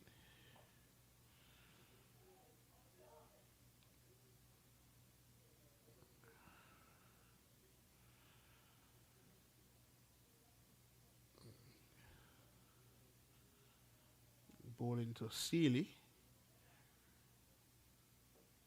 And the Seeley gets off the mark.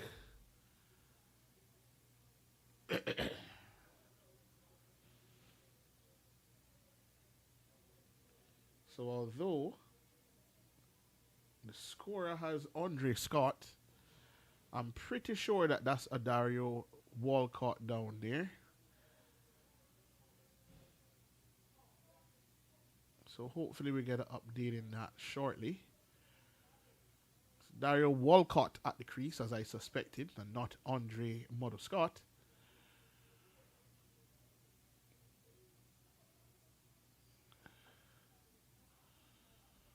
And they play that one down to long on, and they get one. So at the end of over number 1, the score 2 without loss.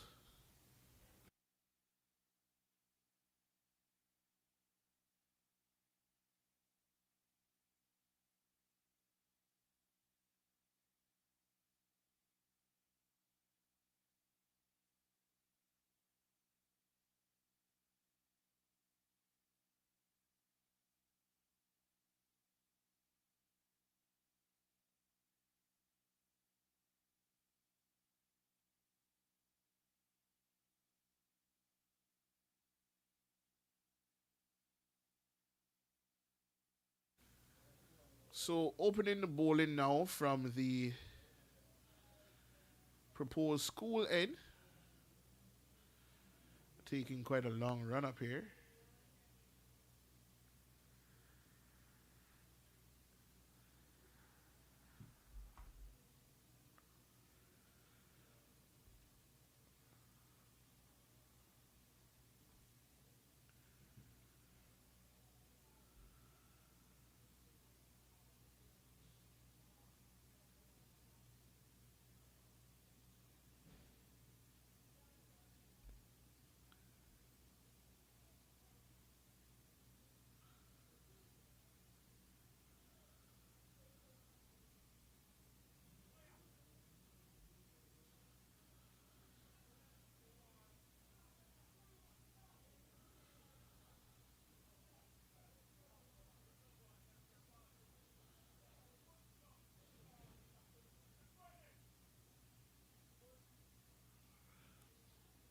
And in comes to Van Edwards, and that one is played nicely by Walcott into the offside.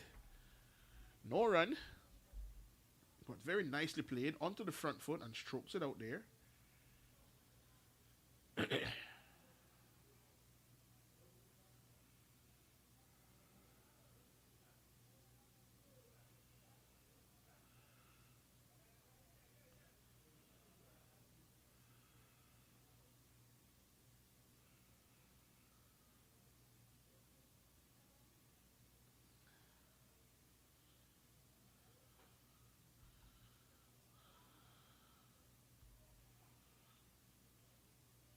Good piece of cricket there all around.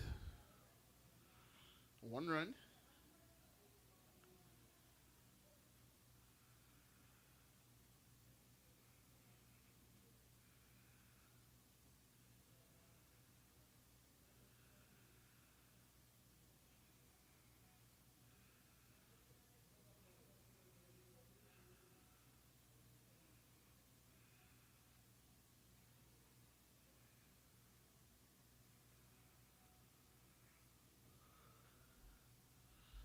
So Sealy on strike now to Edwards, to Van Edwards.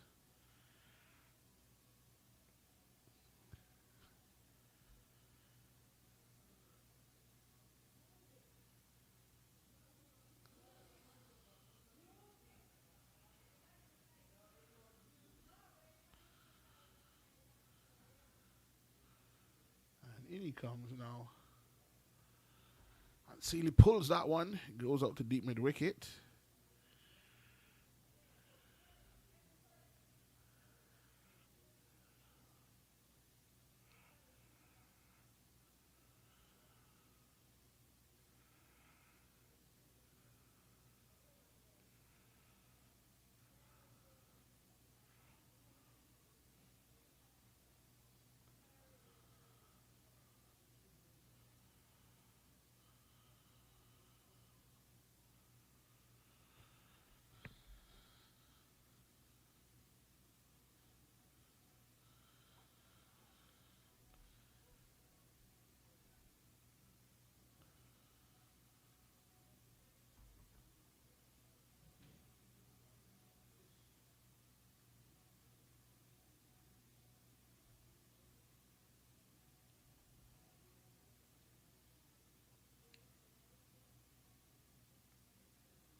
So in comes Edwards.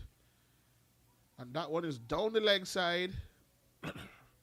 Probably flick the pad on the way through.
In comes Edwards, getting to the crease now.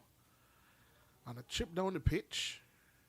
A loud appeal, but not out. Another good delivery there by Tavan Edwards. And that brings us to the end of over number 2. The score 4 without loss.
So Lewis here, he's going to be continuing to Sealy.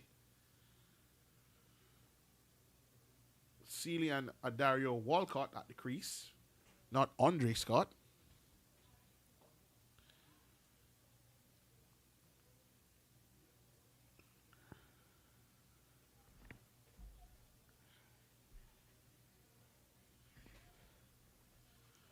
So in comes Lewis, moving to Sealy, and that one is short. Staying down, not bouncing at all. Sealy plays it easily to short mid wicket. That one is looped up. And no run there again.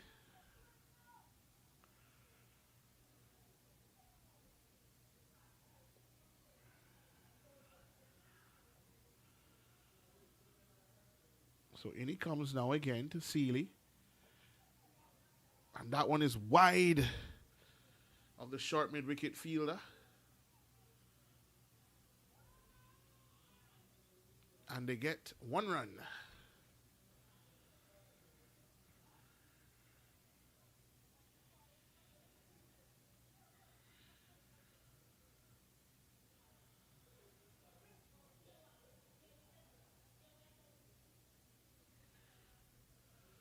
So Walcott now on strike.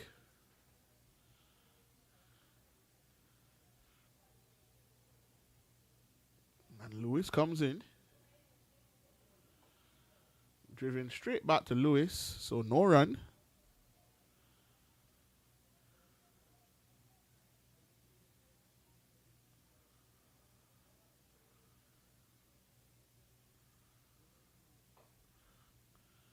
Very well played there again, but no run. And Paramount starting off very well here. The score now, 5 without loss after 3 overs. They've been able to keep both batsmen very quiet.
So Edwards now, he's continuing to Sealy. No run.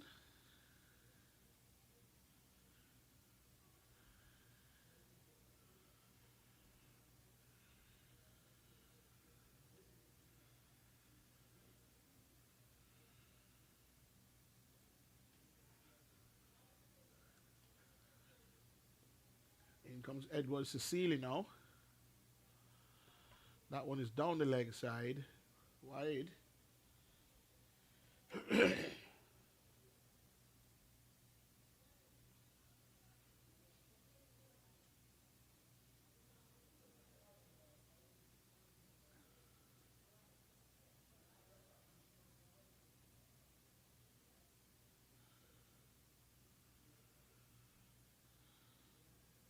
Taking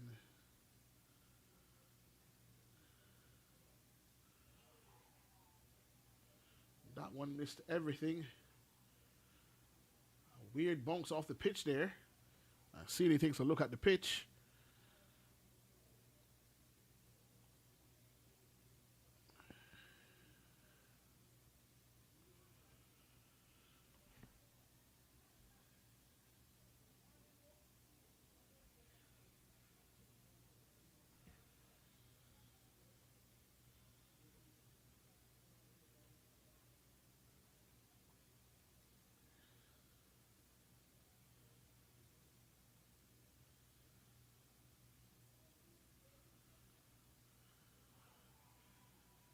That one definitely going down the leg side.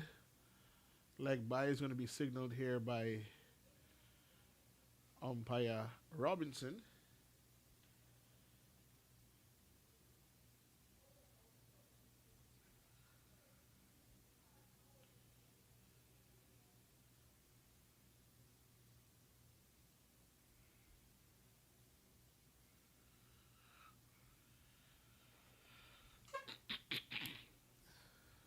So West Bay not able to get their batting going really much here. But no wickets have been lost, so that's what's good for them. And they trot through for another leg by. Remember, they only have to make 95 runs, so no need to rush. The bowling will get easier. And as the bowling gets easier, the opportunity to score will come. And Edwards into Sealy again.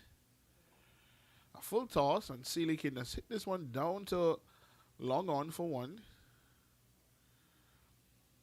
One ball to go in this over.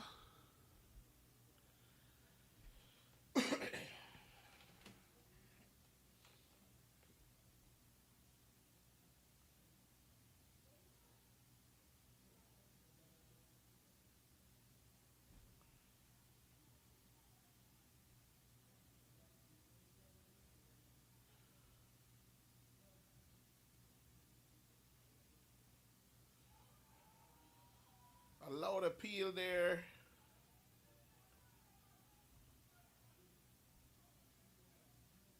And they throw it away. And one run. Leg by again. So that takes the score now to 10. Without loss after 4 overs being completed.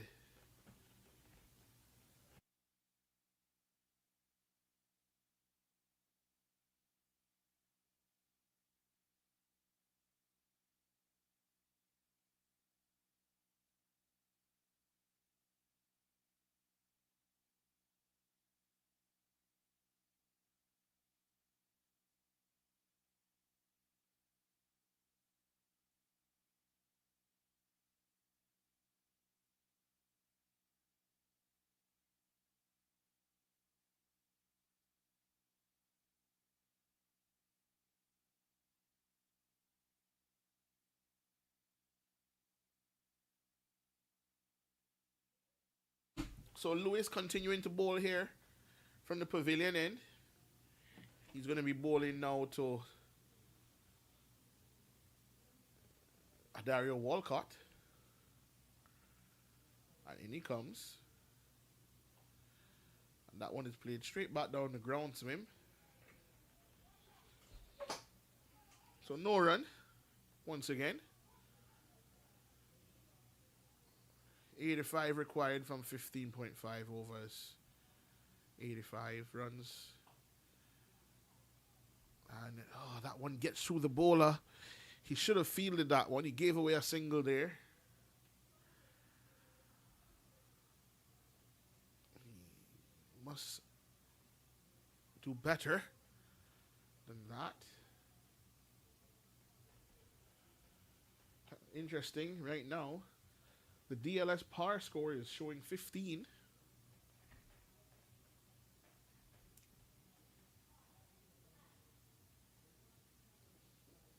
Don't believe we'll have a situation where bad light comes into play or anything like that.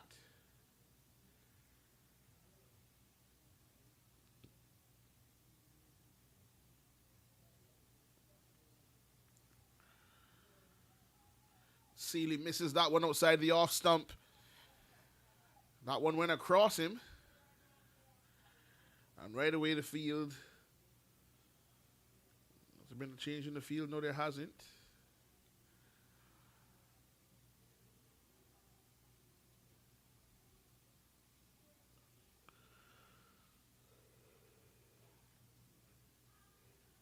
Sealy finding it difficult to time it on this pitch here today. Not that one.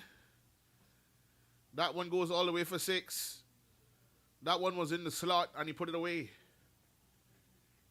And just like that, West Bay are now ahead of the DLS par score.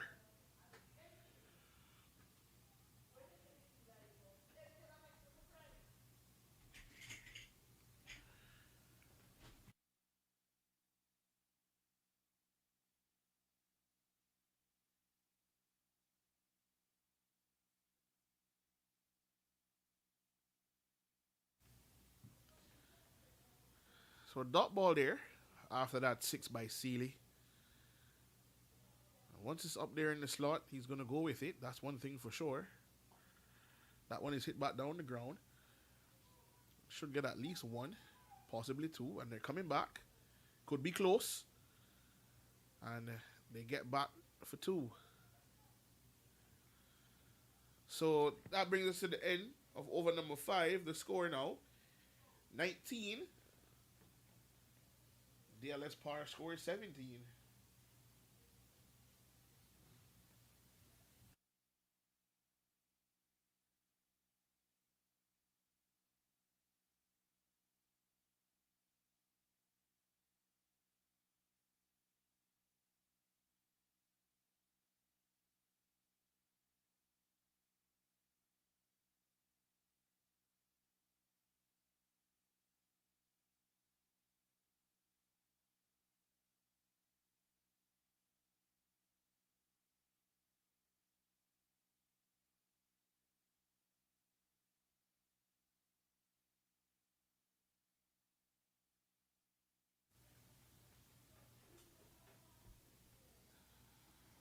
So no change in bowling yet. Tavan Edwards, he's going to continue bowling from the proposed school end.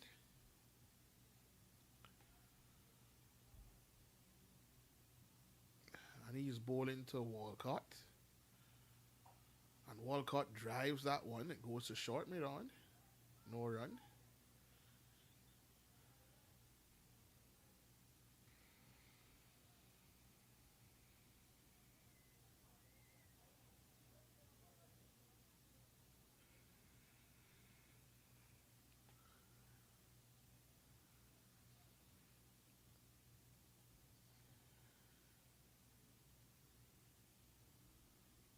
And he comes again to Walcott.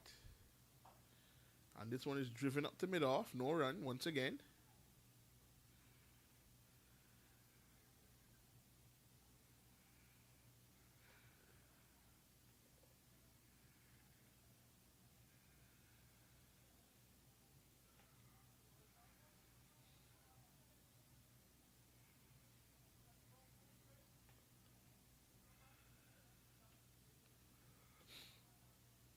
In comes Edwards now. And he's up to the crease. And a loud appeal for that one, and he's given not out. That one looked to be sliding down leg side as well. But given very, very quickly there by umpire Zitroy Robinson.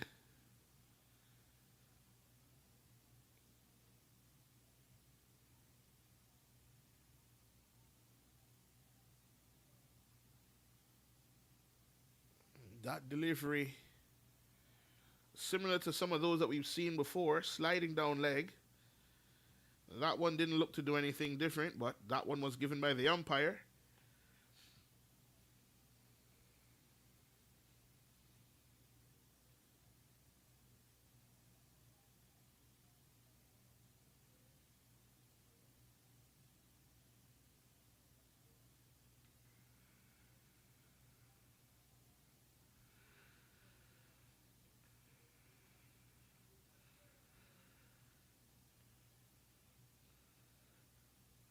And that's the end of that Dario Walcott innings.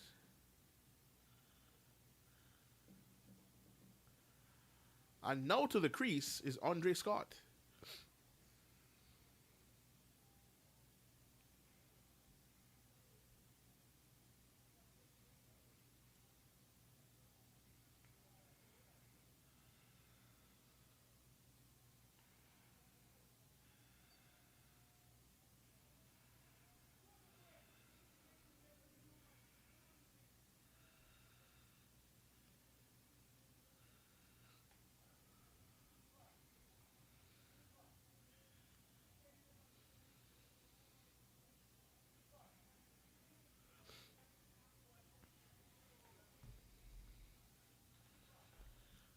So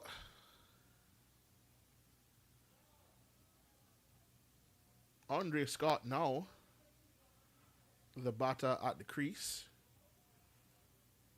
He's facing Tavan Edwards. Similar delivery. Once again, another one that seemed to be going down the leg side.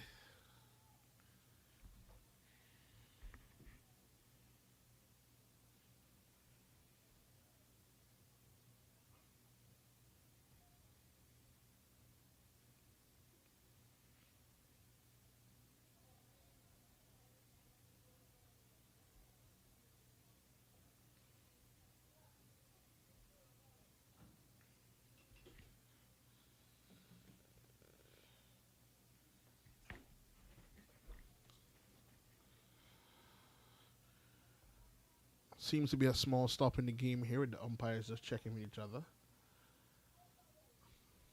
And Andre Murdo Scott now. And that one looks very, very close. Wow. That one, if there was no bat involved in that one, I would have to say that that one looked closer than the one that was given.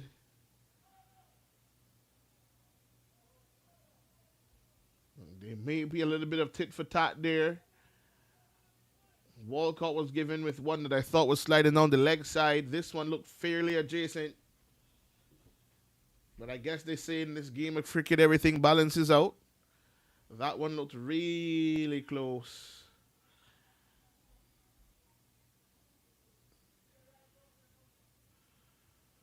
But in comes Edwards again. He's really, really bowling here. And they squeeze it through. Do they get a single? No, they don't.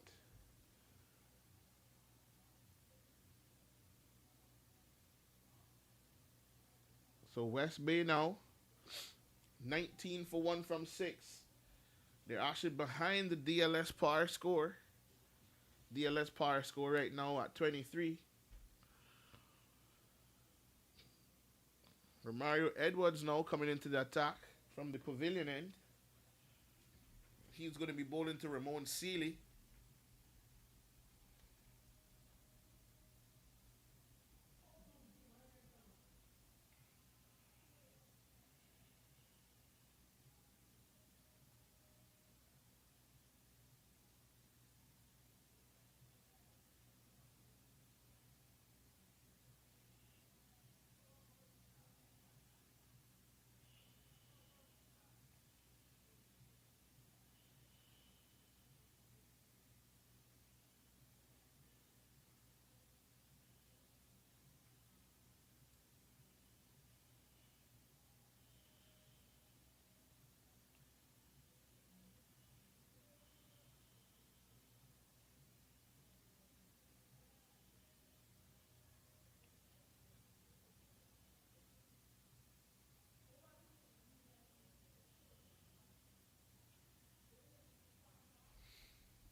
So Romario Edwards now into the attack. He's bowling to Ramon Seeley.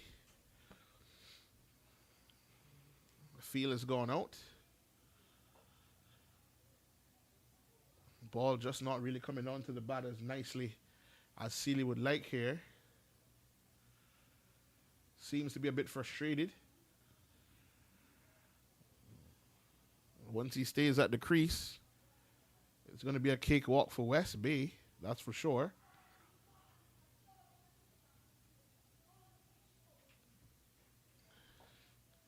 And Seeley drives that one nicely to wide long off. And they're coming back for an easy 2 runs.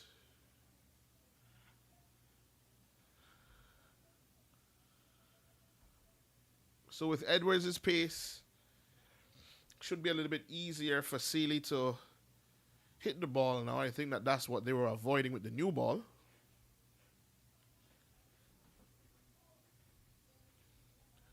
So we'll see how this goes now as Edwards comes into Seeley. And Seeley gets forward and just plays that one easily back down the ground. No worries there.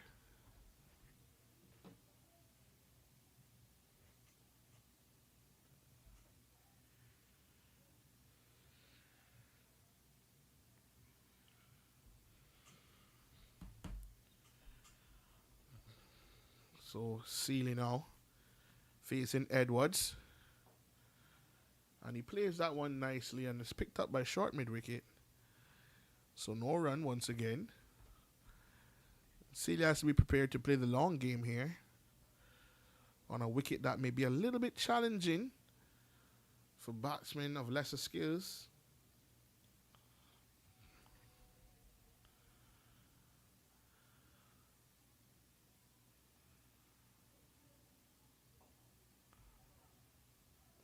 Gonna get no run again, so Paramount doing very well here. Keeping things tight.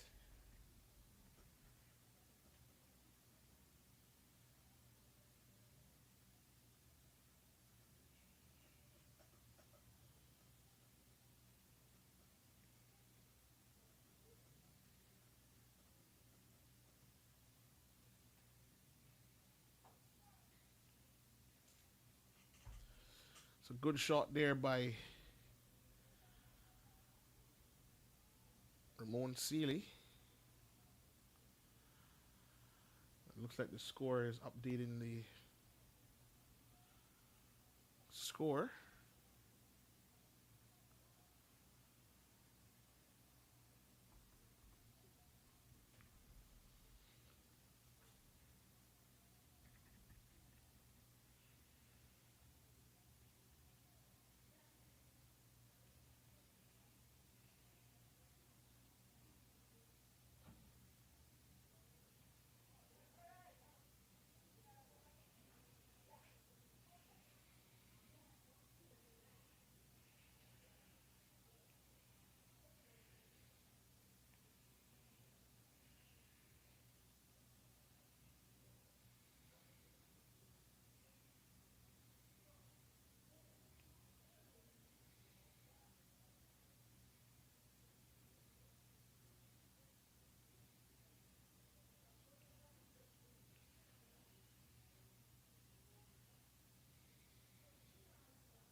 So Edwards, the other Edwards, Tavan Edwards, he is going to bowl out his allotment.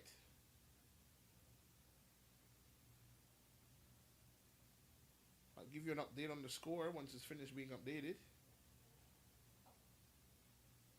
And Sealy plays that one well into the offside. Hits the fence now. Goes all the way for 4. As I said, once Sealy remains at the crease, West Bay will not have much to worry about. He will eventually start to score.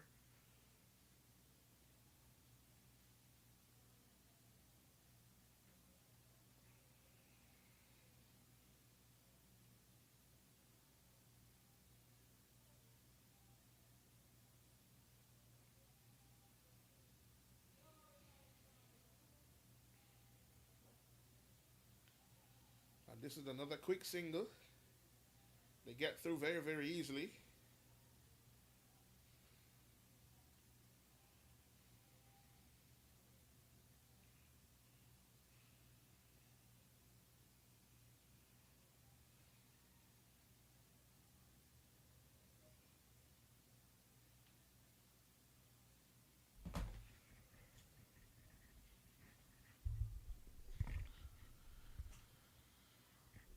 So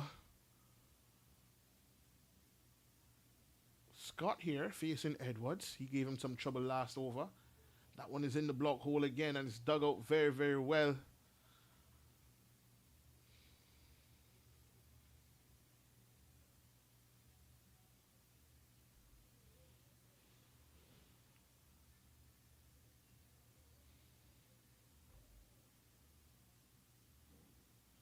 So Paramount doing very, very well here, not leaking too many runs.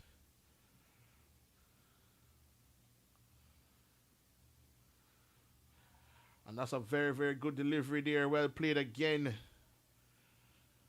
by Muddo.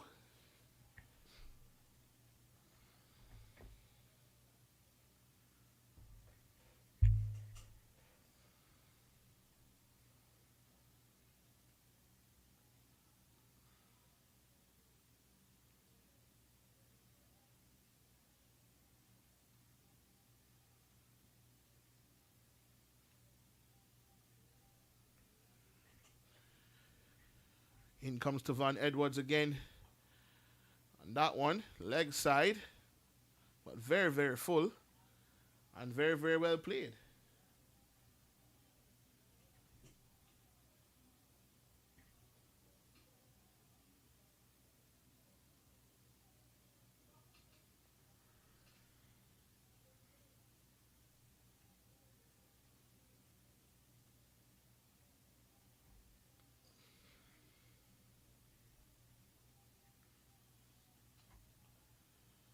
So in he comes.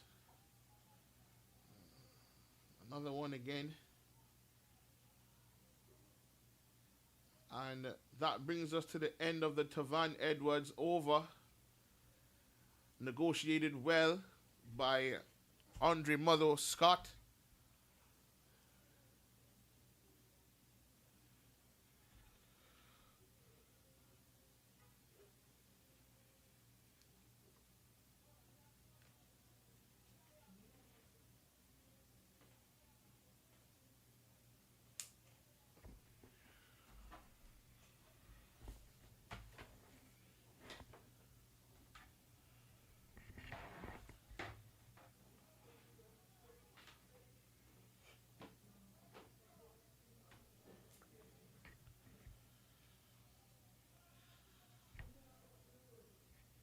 So West Bay,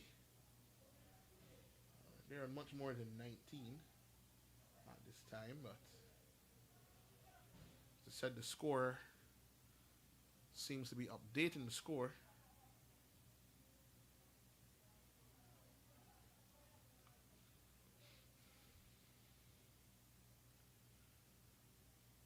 In comes Mario Edwards, and that one is down the leg side. But a good stop there by the keeper. Not able to affect the run out though, but a very, very good stop by him.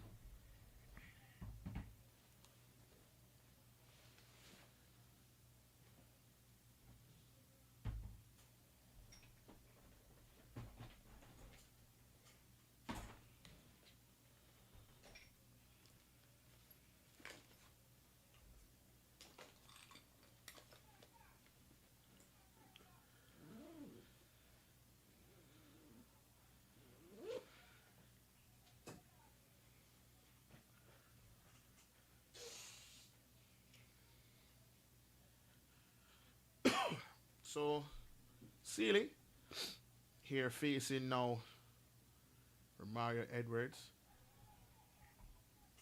And Sealy hits that one. It comes one bounce. Down to a long off.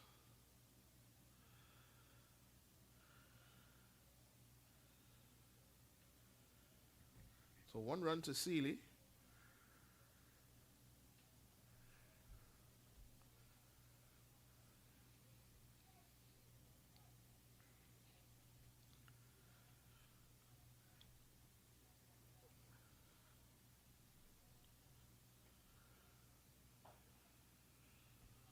So no run there again for Murrow.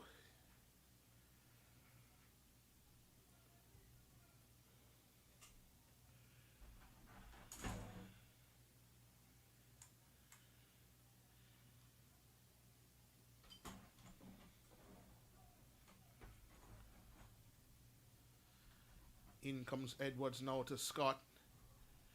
And that one goes between the batsman and the stumps.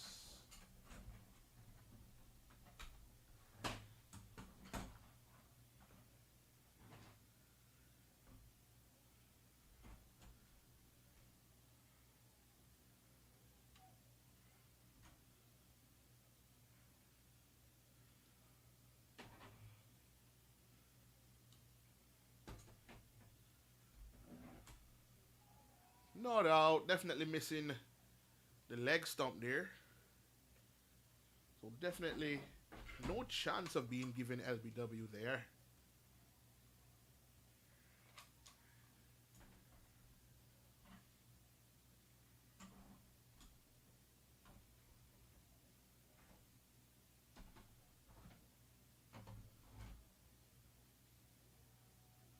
So Sealy now back on strike.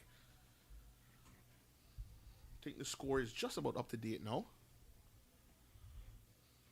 So Sealy on strike to Edwards. And Sealy plays that one. Solid in defense. No run. 65 required from 11.1 overs. Run rate of 5.82. But as I said, once Ramon Sealy's at the crease, West Bay will not have anything to worry about. And in comes Edwards again. Gets to the crease now. And Sealy drives that one and he's gone. He's caught at short extra cover. Just as I said, he needed to stay at the crease. Edwards gets rid of Sealy.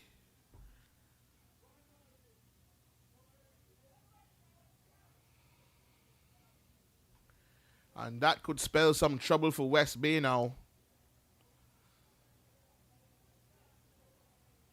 Bartley with a really good take there at short extra cover. And coming to the crease now is Brian Corbin.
So Brian Corbin, he's at the crease now.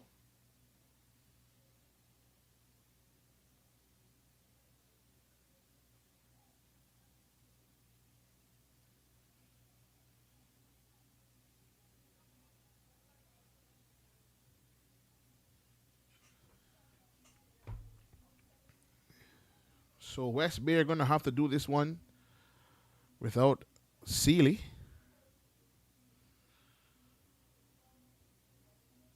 Andre Scott and Brian Corbin now. Two capable batsmen. They're at the crease.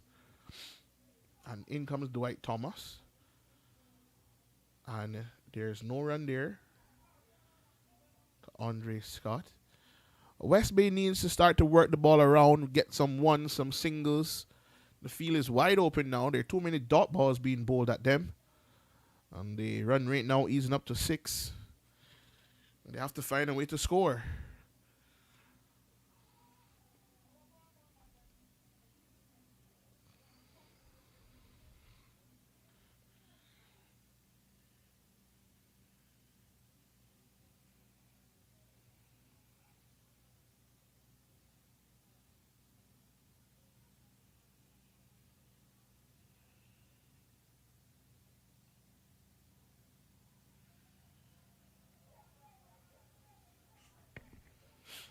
They get 2 runs here. It goes all the way for 4, does it?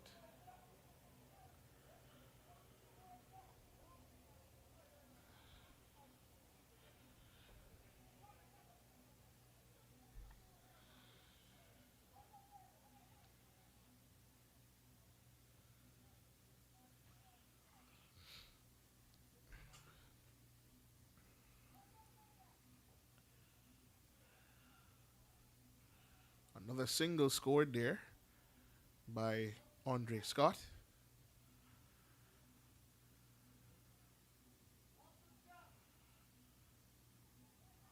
I think the scorer just missed a run there. Yeah, she definitely missed a run. Score should actually be 33 for 2. 2 runs were ran. Corbin now on strike. And another single is ran there now.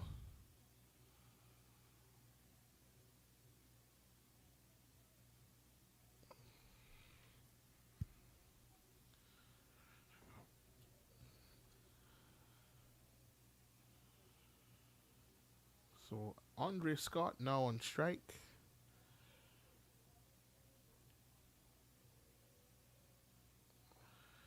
Turned into the onside. They should get at least one here. They walk one.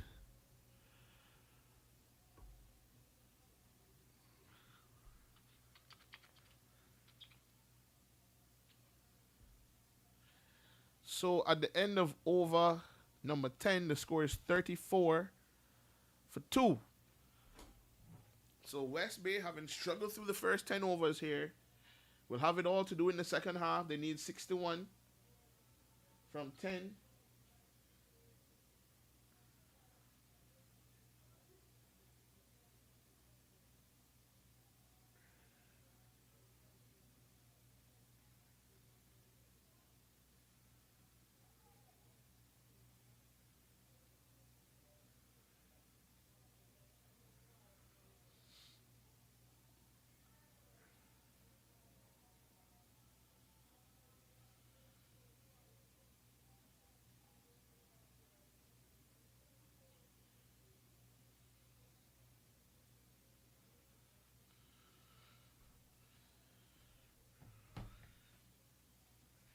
So Romario Edwards, he is now going to be bowling to Andre Scott. And that one is driven and taken. What a spectacular catch there by Bartley again, diving. And he picks up Muddle. What a piece of fielding there. Bartley didn't do much with the bat, but he's taking some blinders here and keeping Paramount in the game.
So West Bay in a bit of bother here. Pearson Best, the veteran, to the crease now. He's at the crease with Brian Corbin.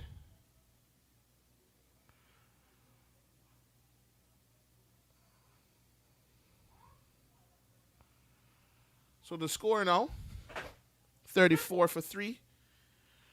West Bay struggling a bit. And that one went through everything. And they walk through for a bye here. Edwards counts himself very unlucky not to have another wicket here.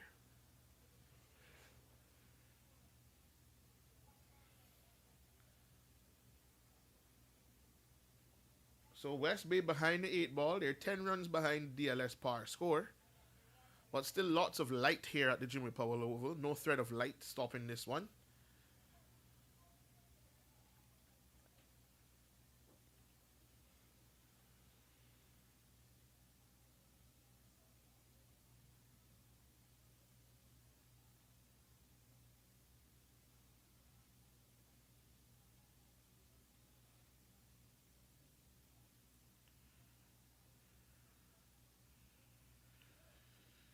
So Corbin now, he's facing Edwards. And in comes Edwards.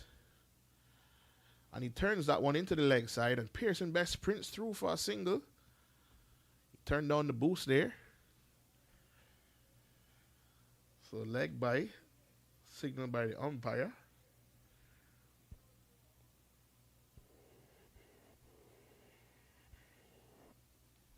So Pearson Best, he's on strike now. Still a very dangerous batsman, Pearson Best.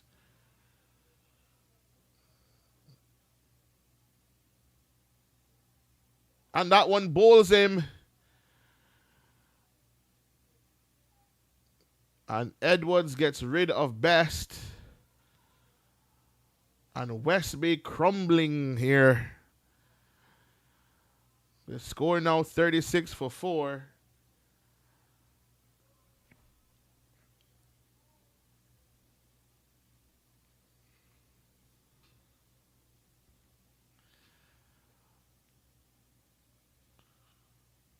West Bay in a lot of trouble. Jamil Buchanan, he's coming to the crease now to join Brian Corbin.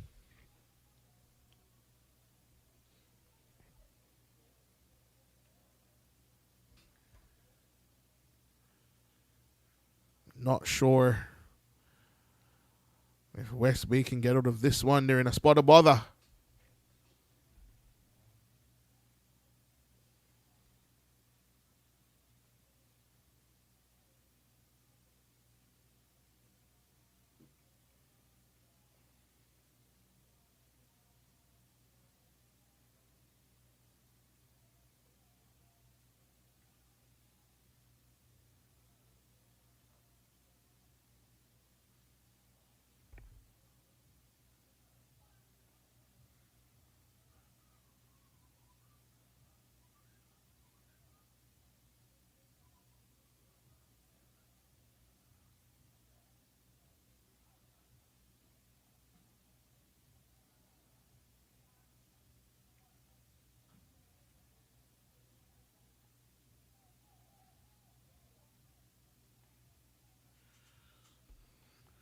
So West Bay, 36 for 4 here.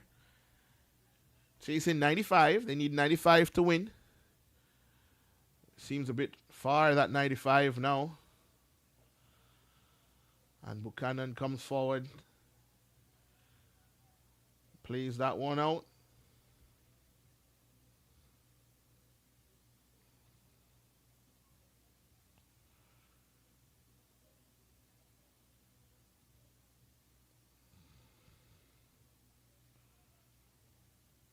So the score, one delivery to go in this Edwards over, and he's bowling to Buchanan.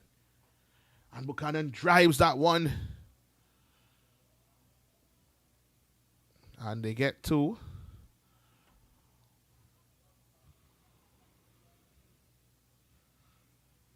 Apologies, I've lost my ball tracking camera guy.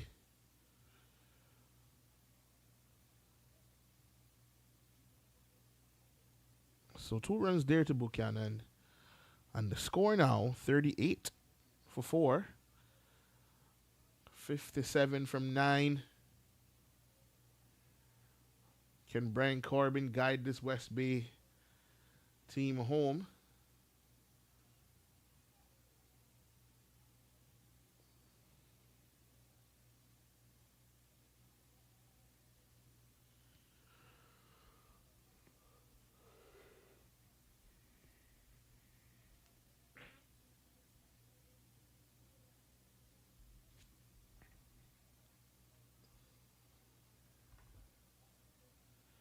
So Dwight Thomas here to continue now from the proposed school, and he's bowling to Brian Corbin. Corbin plays that one down to third man. Gets one run. Very easily done there by Corbin. Just a reminder, you're watching the Daniel Morris Super League T20 right here in the Cayman Islands.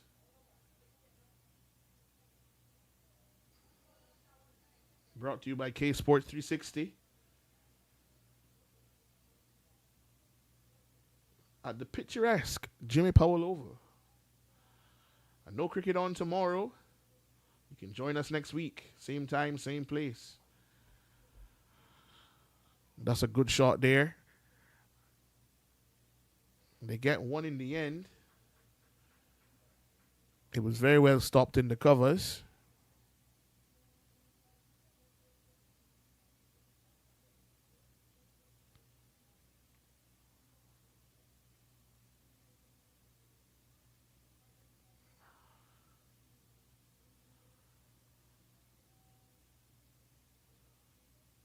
And in comes Thomas. And that's well played there by Brian Corbin. They get one run.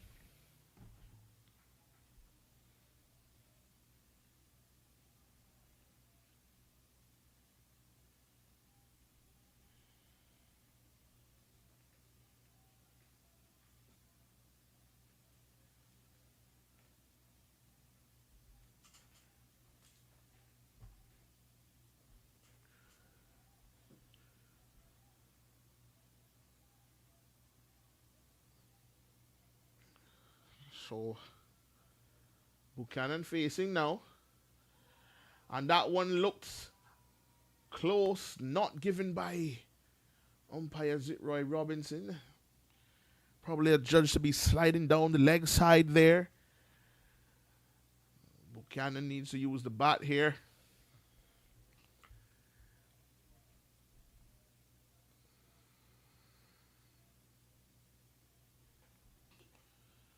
So in he comes again. And that one slid through, didn't bounce.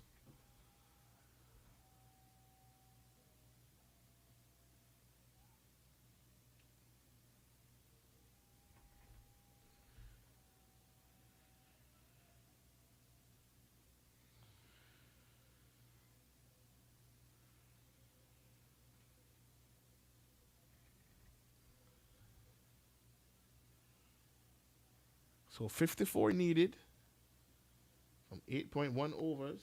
DLS par score right now sitting at 54.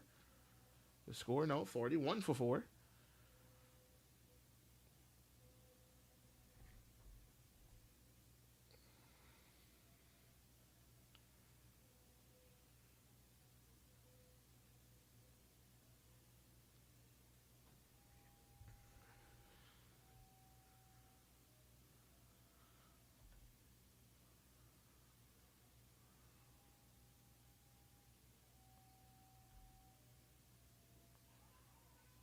Another loud appeal. Some bat involved there. No run. No wicket. So 12 overs completed. West Bay scoring at 3.42 runs per over. West Bay need 54 from 8 overs now at 6.7 runs per 7.5 runs per over. So not going to be an easy task.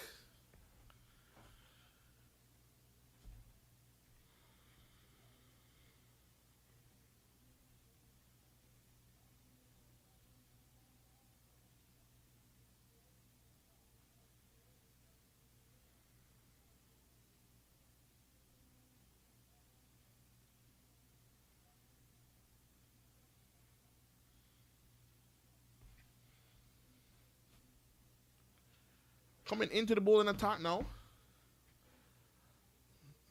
Davion Codner.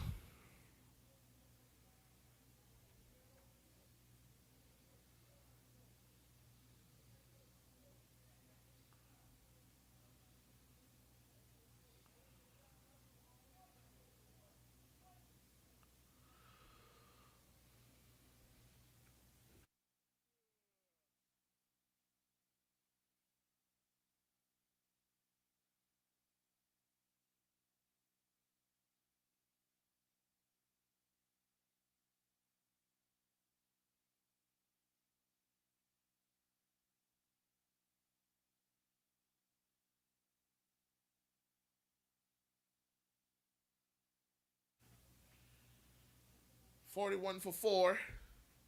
12 overs completed. Cardinal into the attack. He'll be bowling to Brian Corbin. Corbin, of course, will believe he can still win this one.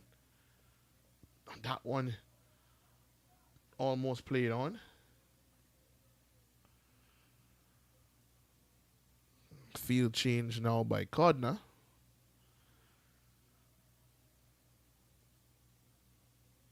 And in he comes again, and he's bowling to Corbin.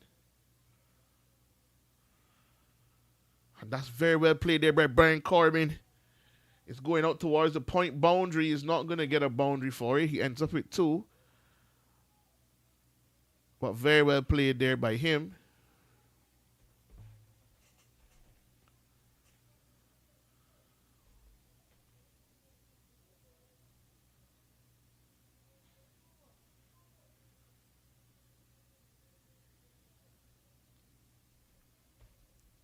So in comes Cardinal again. He's bowling to Corbin.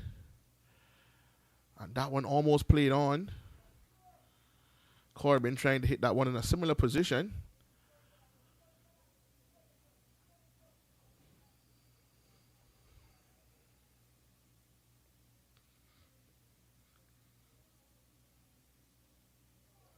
And that one just outside the off stump. Brian Corbin not able to get any bat on that one.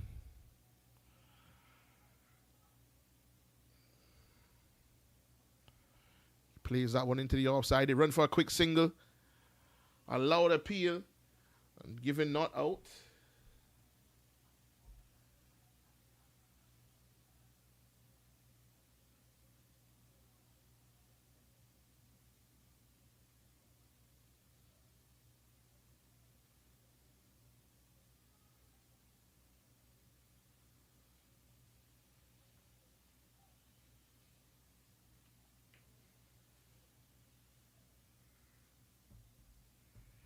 So 44 for 4.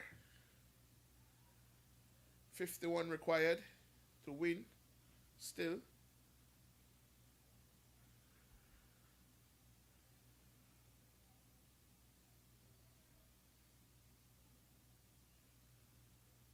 End of over number 13.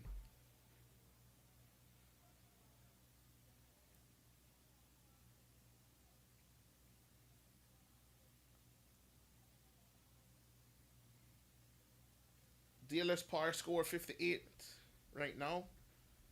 So West Bay about 14 runs behind.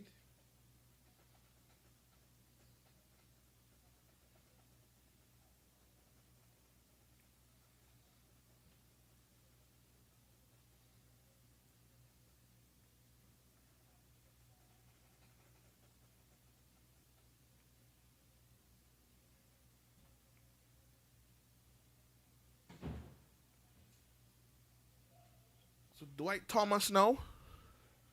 Continuing, he'll be bowling to Brian Corbin. 7 overs to go here at the Jimmy Powell over. And that one is sweetly driven there by Brian Corbin. It's going out towards the deep cover boundary, pulled in just inside. And another 2 runs there to Corbin. He's looked the most assured coming into this one so far.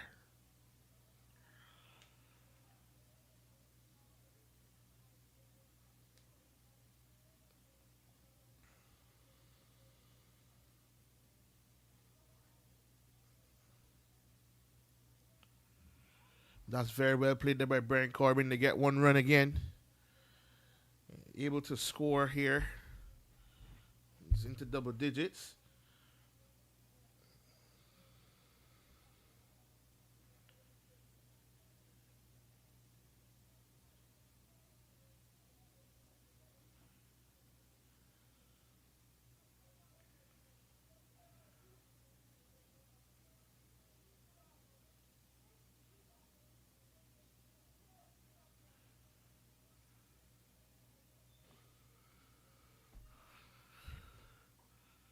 Very well played there by Buchanan.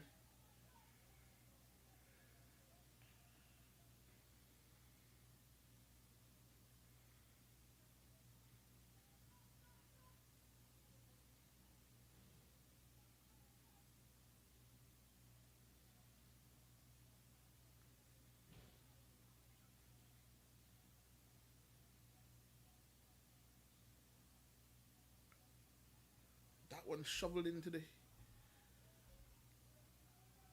leg side. They're gonna look for two. No, they can't get two there.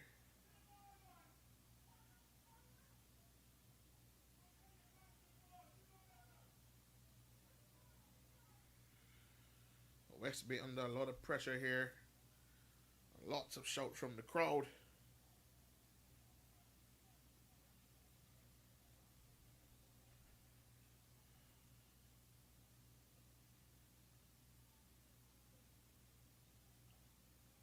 Very well played there again by Brian Corbin.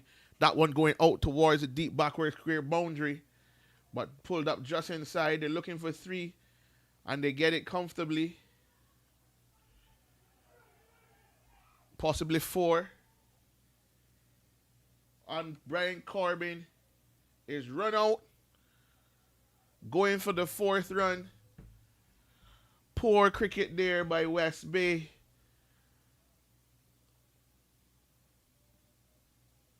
Really poor cricket there by the West Bay team. They didn't need to do that.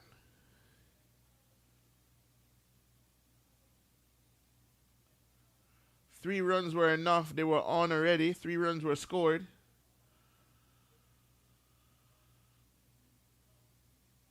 And then to get run out going for the fourth.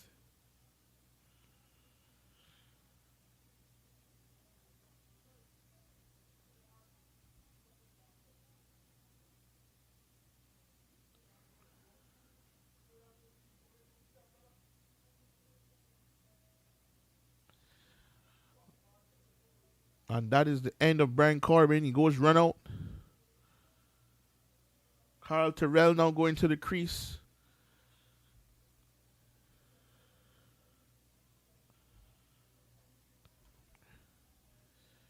So we would have to say that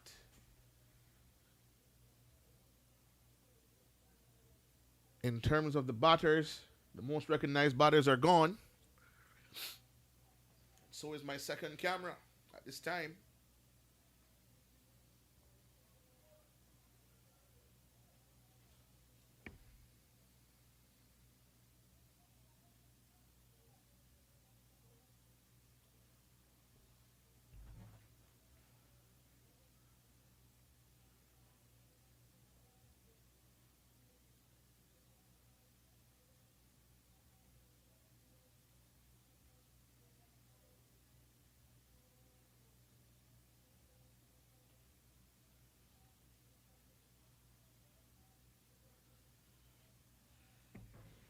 So we're going to be running it on this one camera for the rest of the innings.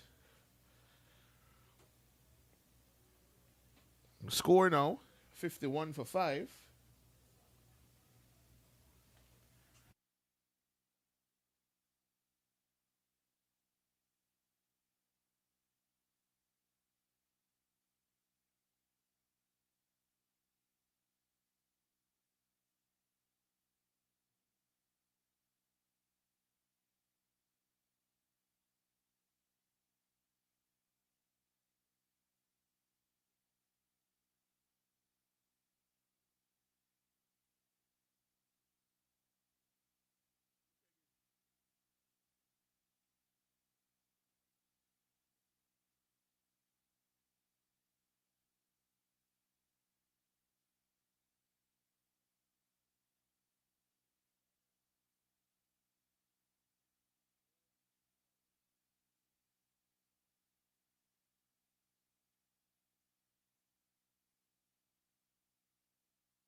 So West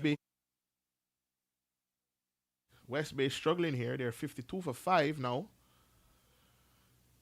They need to be scoring at just about 7.5 per over to win this one. They need 43.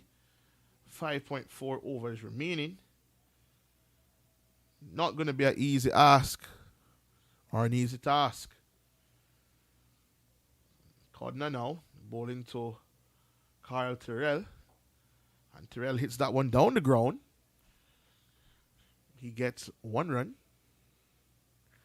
The DLS par score is pushed now on to 66. So West Bay definitely behind the 8 ball. It would take something special for them to win it from here. And that's a good shot there. It goes all the way for 4. That's a good shot there by Buchanan. West Bay is going to need more of that if they want to have a chance to win this one. We're going to need a lot more of that type of shot.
Brings us to the end of over number 15. 5 overs to go here. West Bay need 36 runs from 30 balls. Fairly simple equation still here on the board. If you think about it in that way, 36 from 30. No reason why that can't be achieved. One of these batsmen need to get to 30 runs.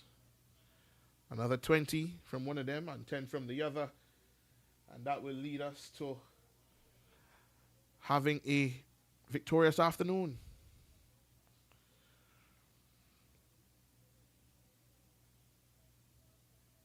So Carl Terrell now, he's on strike. And he's facing Dwight Thomas. And that one is very well played. It's dug out by Terrell.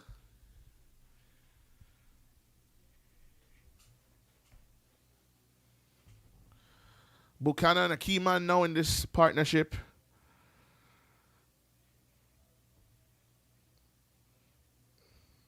They would have liked to still have Baron Corbin at the crease, but he was run out.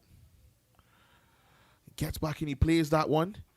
And they get a single, a good piece of fielding by Umroy Williams, but still only one.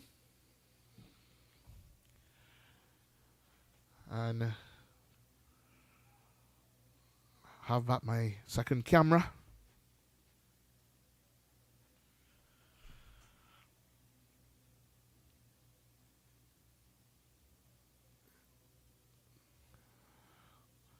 So we continue now.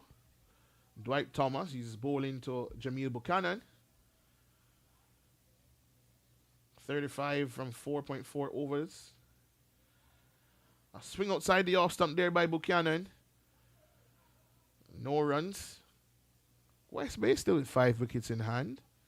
Not an impossible task.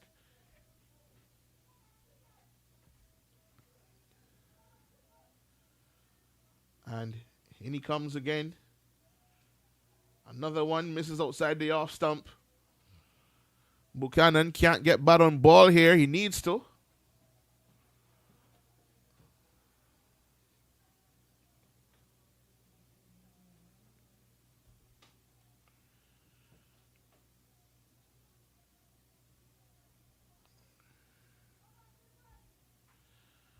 And in he comes now. Buchanan hits that one. It's a drop catch. They're looking for two. And they get back easily for two there. Crucial runs here for West Bay at this point in the game.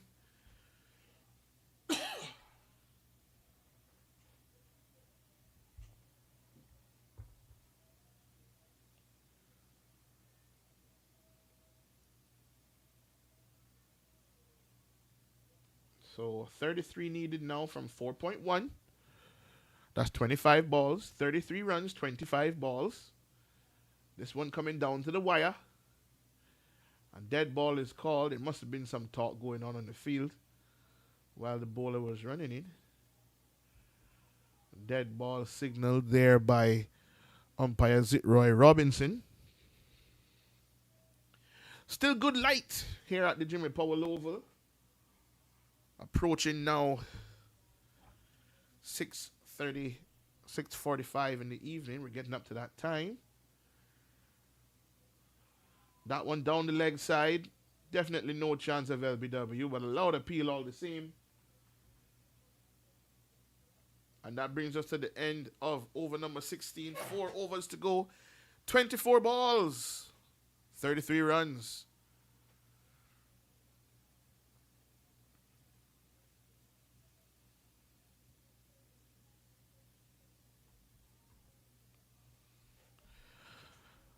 So this is going to be a tight finish. 33 from 4.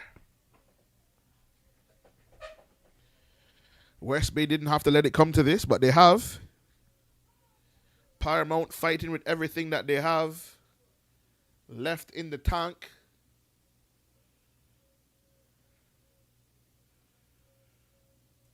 The DLS score, 72. They're 10 runs behind in DLS. Romario Edwards coming back for his last over here. He's bowled 3 overs, 8 runs, 3 wickets so far.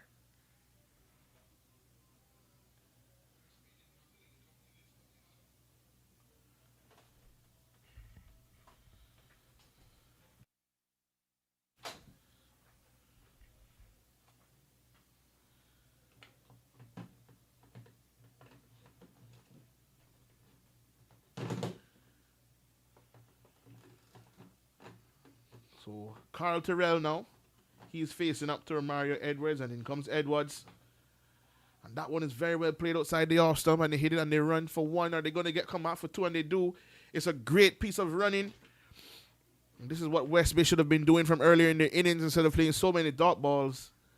Just looking to rotate, strike, and run hard for 1s and 2s, and they would have probably won the game by now. But the score now, 31. They need 31.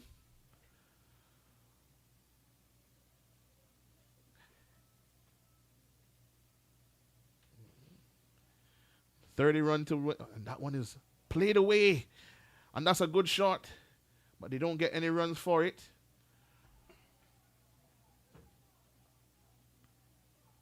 "31 runs, 20 balls.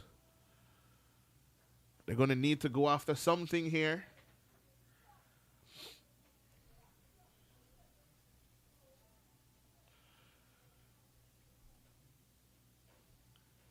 I think that there's only slower bowlers left for Paramount after this over.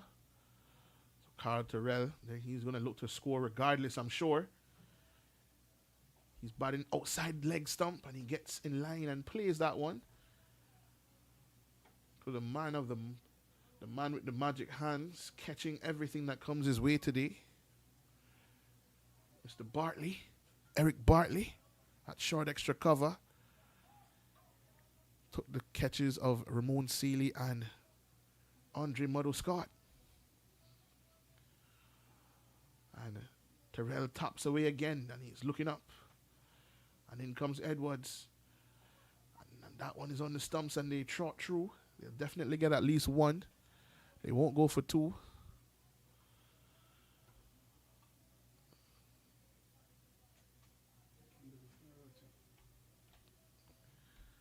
Oh, yeah. You know the funny thing is,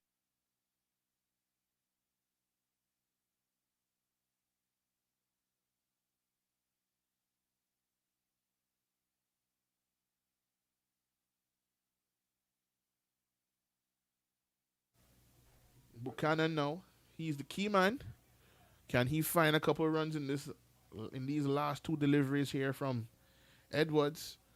An edge for four would be good if he can manage to get some bat on ball. A lot of field changing happening here.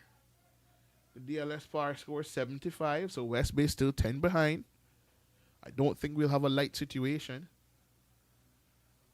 In comes Edwards. And that's a really good shot there by Buchanan. It goes all the way into the fence for four. What a beautiful shot there by Jamil Buchanan. I don't know where he found that one. A textbook straight drive back over the bowler's head. All the way for four. That could be key. One more of those.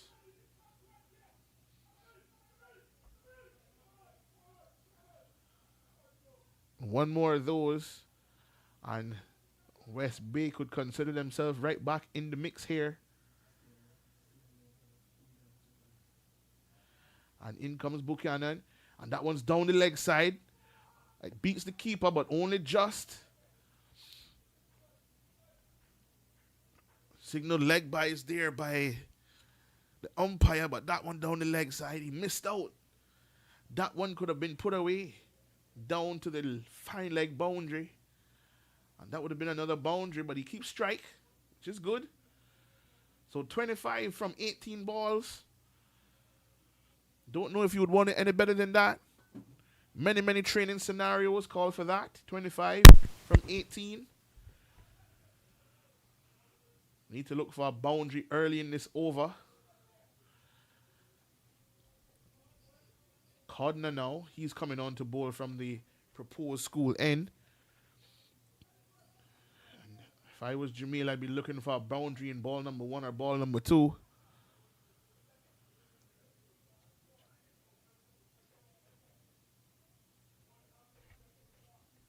What a climax to the end of this game, Ricardo.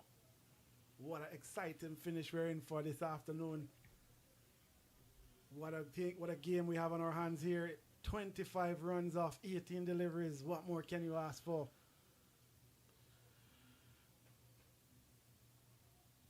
Full delivery. Missed everything. Could have had a run there, but Jamil not interested. That was the ball to hit for 4 or 6. That was the ball. Gotta look for a boundary off the first or the second delivery to take control of the over. I think Jamil missed out there, hitting across the line of that very full delivery. Again, not a dot ball. This is not exactly the plan that West Bay has. The pressure is on. Gotta hit that back straight. Again across the line and not a dot ball. This is actually very good bowling. Aiming for the legs of Buchanan. Not giving any room for him to free his arms. Settles in once again. Settles once again for the fourth delivery in this over. 3 dot balls so far. Hit that one through the offside. In through the gap. Goes for 1. Looks for a second. Come back comfortably for a second run. Ricardo, this over. It's tight. This is clutch bowling here by Codner. Firing the ball into the pads of Buchanan. And Buchanan not able to get them away. He needs to try and hit this one for 4 or 6. And now a loud appeal for LBW, but going down the leg side. Going for a run out, and look like this could be out. Oh my goodness, that was close. That was very close, but given not out by umpire Zitroy Robinson, who signals leg bias.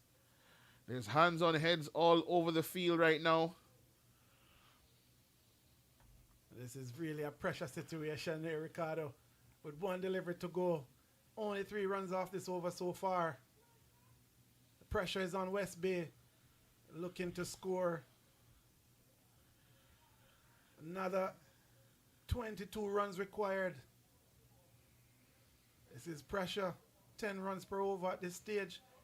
Can be done in the grand scheme of things. T20 cricket, this is gettable.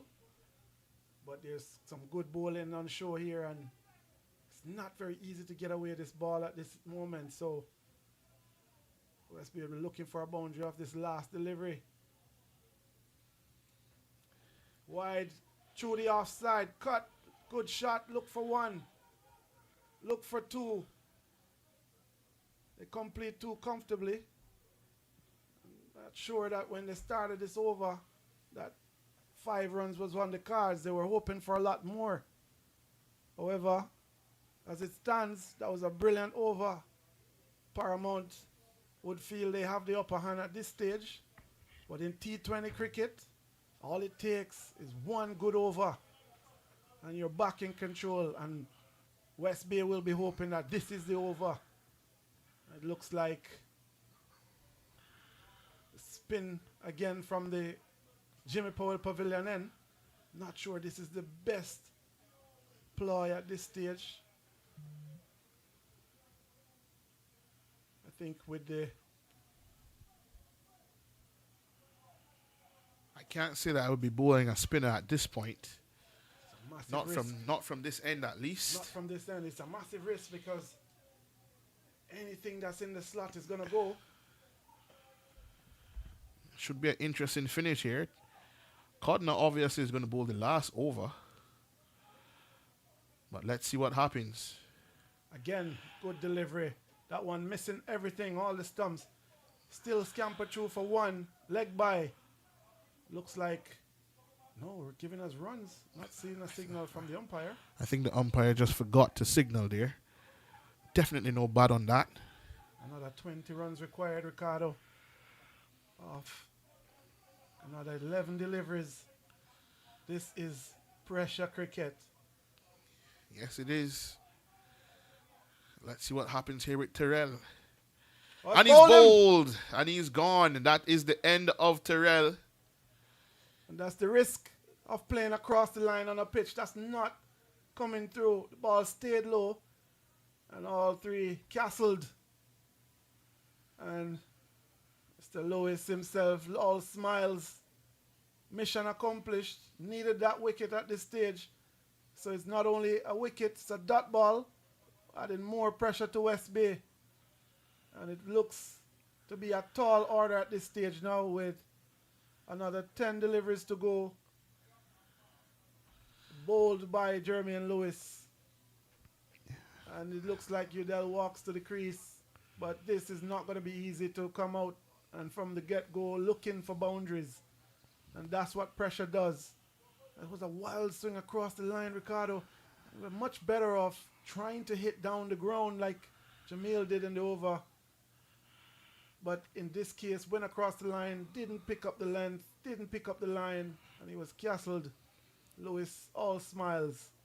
He's been bowling really well. He's gone 5 runs off, 3.2 overs, 2 wickets to add to that as well. So fantastic from him. Yes, I would say that at this time, unless Udell can do some sort of magic, it's all over for West Bay.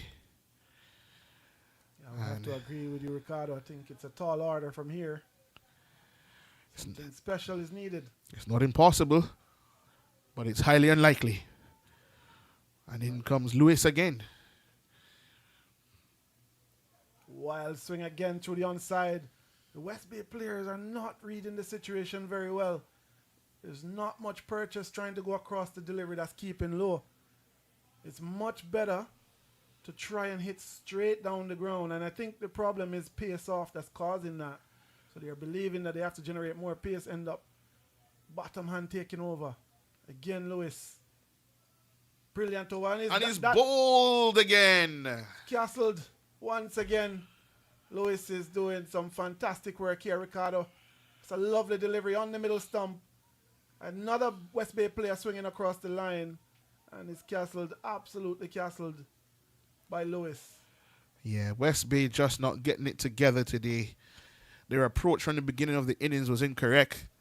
Instead of trying to hit the ball into gaps and run ones and twos, they faced a lot of dot balls and put a lot of pressure on the batsman coming to bat towards the end of the innings on a pitch that turned out not to be very, very easy to bat on. I wouldn't say it was extremely difficult, but obviously not a pitch that you can just come out and start hitting the ball right away. So, unfortunately for West Bay, I think they just got it wrong up top today in terms of their tactics. And it seems as if it's going to end up costing them. I was chasing 95 in 20 overs with the bowling attack that Paramount had today available to them. It should have been an easier game. But we know that that's not the way cricket goes. And he's bowled him again. That is the end of Sanderson. Absolutely cleaned them up, Ricardo. That is superb bowling by Lewis. Yes. Exactly what his captain asked him for. 3 wickets in this over. And what a stat he's got now. 4 wickets, 4 overs, 5 runs. Wow. That may be a good shout for player of the week at this time. Happy returns indeed for Mr. Lewis. He's all smiles. Fantastic from him. Celebration all around. His teammates congratulating him. And rightfully so. He's bowled a superb 19th over, Ricardo. 3 wickets for only 1 run. And add 2 dot deliveries in there as well, along with the 3 wickets and only a run. That cannot do any better in this stage, Ricardo. Yeah, he's going to be talking about this one for a long time, because to be given the ball in the 19th over under a lot of pressure and to bowl and get 3 wickets with 2 dot balls outside of the 3 wickets is definitely something to see. I don't see West Bay getting home here. They need 20 from 6. And as the lights fade a little bit here in the West Bay Jimmy Powell Oval, 1 over to get 20 runs. Seems a tall order. This would be completely against the run of play of what has happened so far. So, at this stage, Jamil, who played a good hand so far, at the end of the day, I think you have to give it to Paramount. And he's bowled him. And that's 9 down now. Still some 4 deliveries to go in this over. Jamil, wild swing to the onside. Had no chance of hitting that delivery and is absolutely clean bowled. Fantastic cricket there from Paramount. Fantastic all-round cricket. And this is becoming what a formality at this stage for Paramount. Most definitely. Not sure why the score is showing that Paramount is won by 2 runs, because there's still 1 wicket left. And I'm sure there needs to be some correction here. By our count, there should be 20 runs still left to get with 1 wicket in hand. And that is what we are seeing. But the scores says something different. But as you can see, number 69 is the former Minister of Sports, Mr. Bernie Bush, walking to the crease. 63 years young. And looking to hit 20 runs off 4 deliveries. And that one is a wide, so 19 off 4. Hey, never know. Someone needs to be a hero here. Could it be Mr. Bernie Bush? Very difficult to do in the circumstances, of course, but cricket is a game of glorious uncertainty, as they say. That's what they tell me. It's that one. And it's all but over now. It's all but over now for West Bay. There's no chance at this stage now. Another 3 deliveries to go. Still another 19 runs to get. Chips down the pitch. Hit that one. Another dot ball. So I think we'll just see out these 2 deliveries now. Bernie using his feet well here. Looks very light on his feet. It's that one through the offside. Good shot for 1. Gets off the mark. Seeing the ball quite well. Very inspirational performance from the former minister. Yes. Kept well today. And also now looking very good with the bat. However, it's a little too late, I think, for West Bay. Yep, a little bit too late. And this might be another wicket. Oh, plays that one into the onside. Oh, goes for a run out. Not out. Signaled by the umpire. And that is the end of the game now, I believe. The overs have been completed.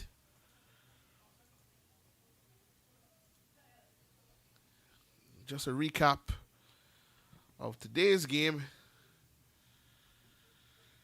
Paramount 2 winning this one, not by 19, but by 18.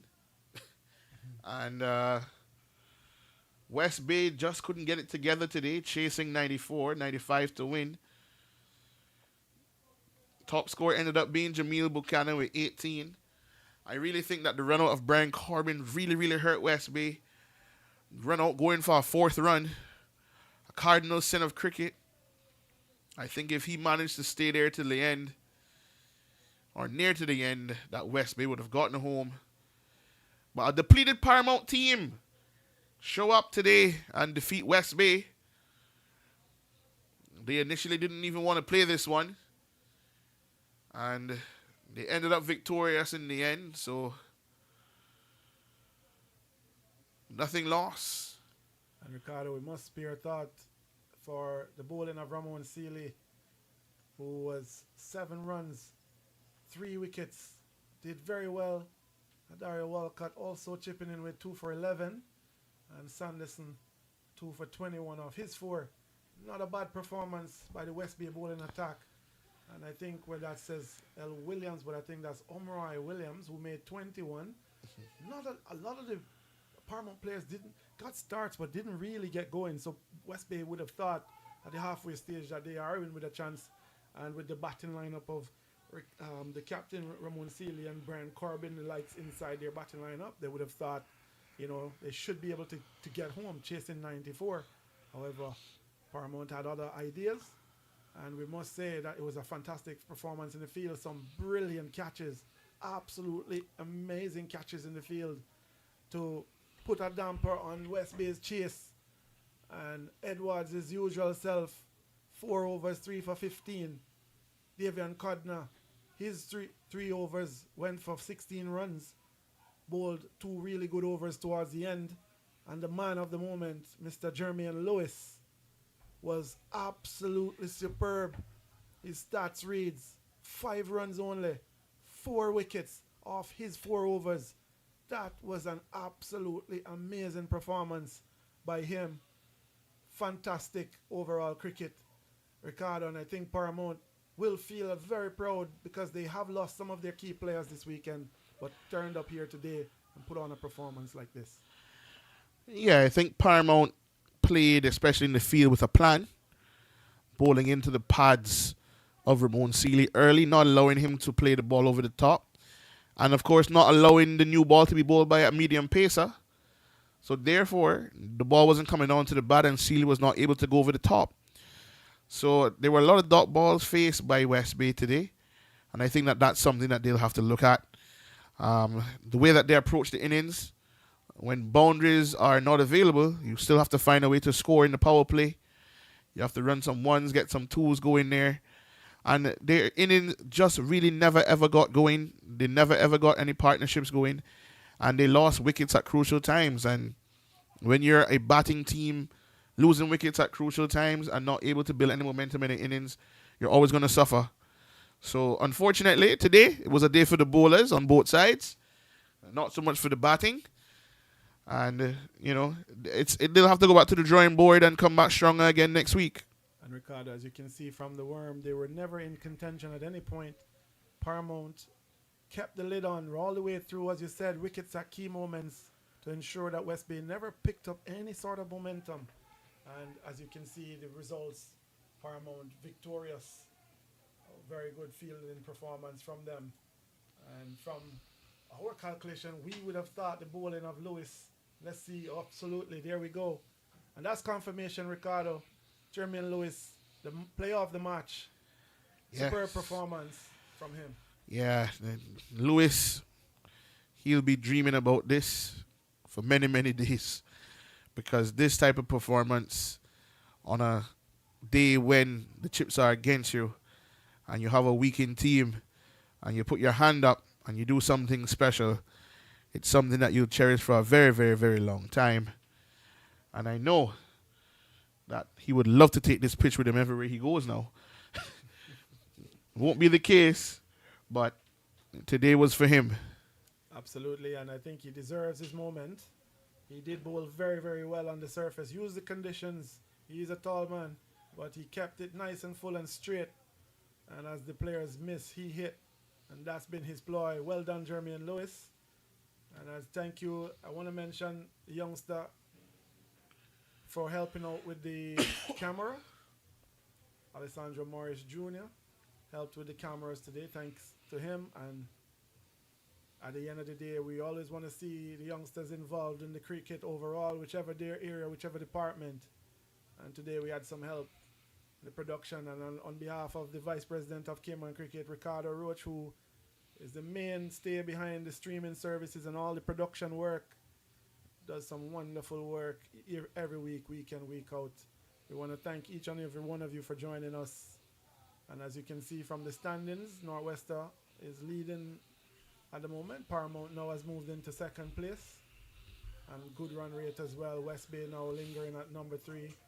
So the teams that played today, the Youth Academy is in 7th position.